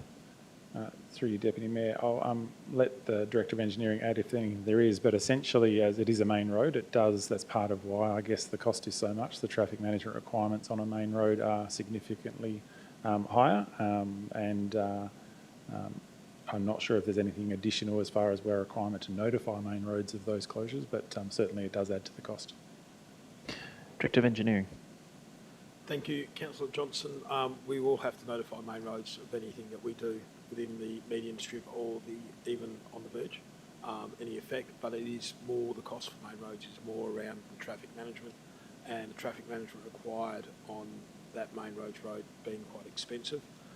Previous years we've been a little bit more clever in that we've utilised Barbara's setup where the whole road is closed and put up some of the Christmas decorations at that time to reduce costs. Whether we can do that again this year is to be decided with St Barb's and what's being expected to go on. Thank you, Director of Engineering. Councillor Johnson, supplementary. Neil. Councillor House. Just staying on topic, the uncertified or the dangerous poles that the officer has referred to before, who would take on that liability from an insurance perspective? Because if it's main road, I'm pretty sure we don't have our name on those poles. How do you determine who's liable? Director, or would you like this one through the Director of Engineering? Won't be me. Director of Engineering.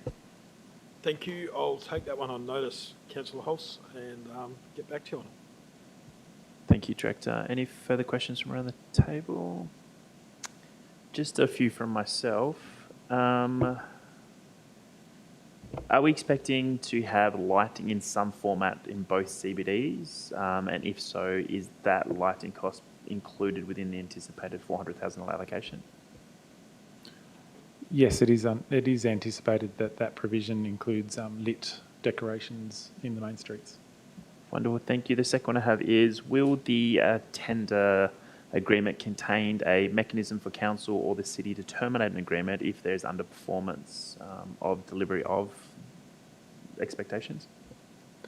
Yes, we are proposing a 1+1 or a 1+1+1, so that each year we, at the city's option, so completely at the city's discretion to take up the option, which gives us obviously annually the ability to assess performance. Fantastic. That was my next question. The last question I've got is, if this item was successful at the OCM next week, what would the time frame be until we have a potentially an appointed preferred tenderer? And if we were unable to identify any preferred tenderers, would there be sufficient time still remaining for council and the city to take on the responsibilities for this year? Yes, we are part of the, again, seeking this early decision and commitment to proceed from council is to provide that contingency time, anticipated to go out in May, so in advance of budget approval, with the final decision based upon final council budget approval to appoint.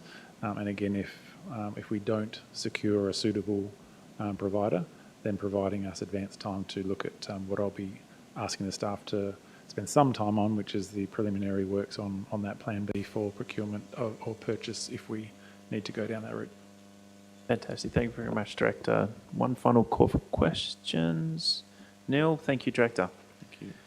We'll move on to item 15, which there is Neil for an agenda briefing. Item 16, councillors, there is a confidential update to provide to councillors. We will pause our streaming briefly, and then we'll come back once we've had that brief discussion.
Wonderful. Thank you very much.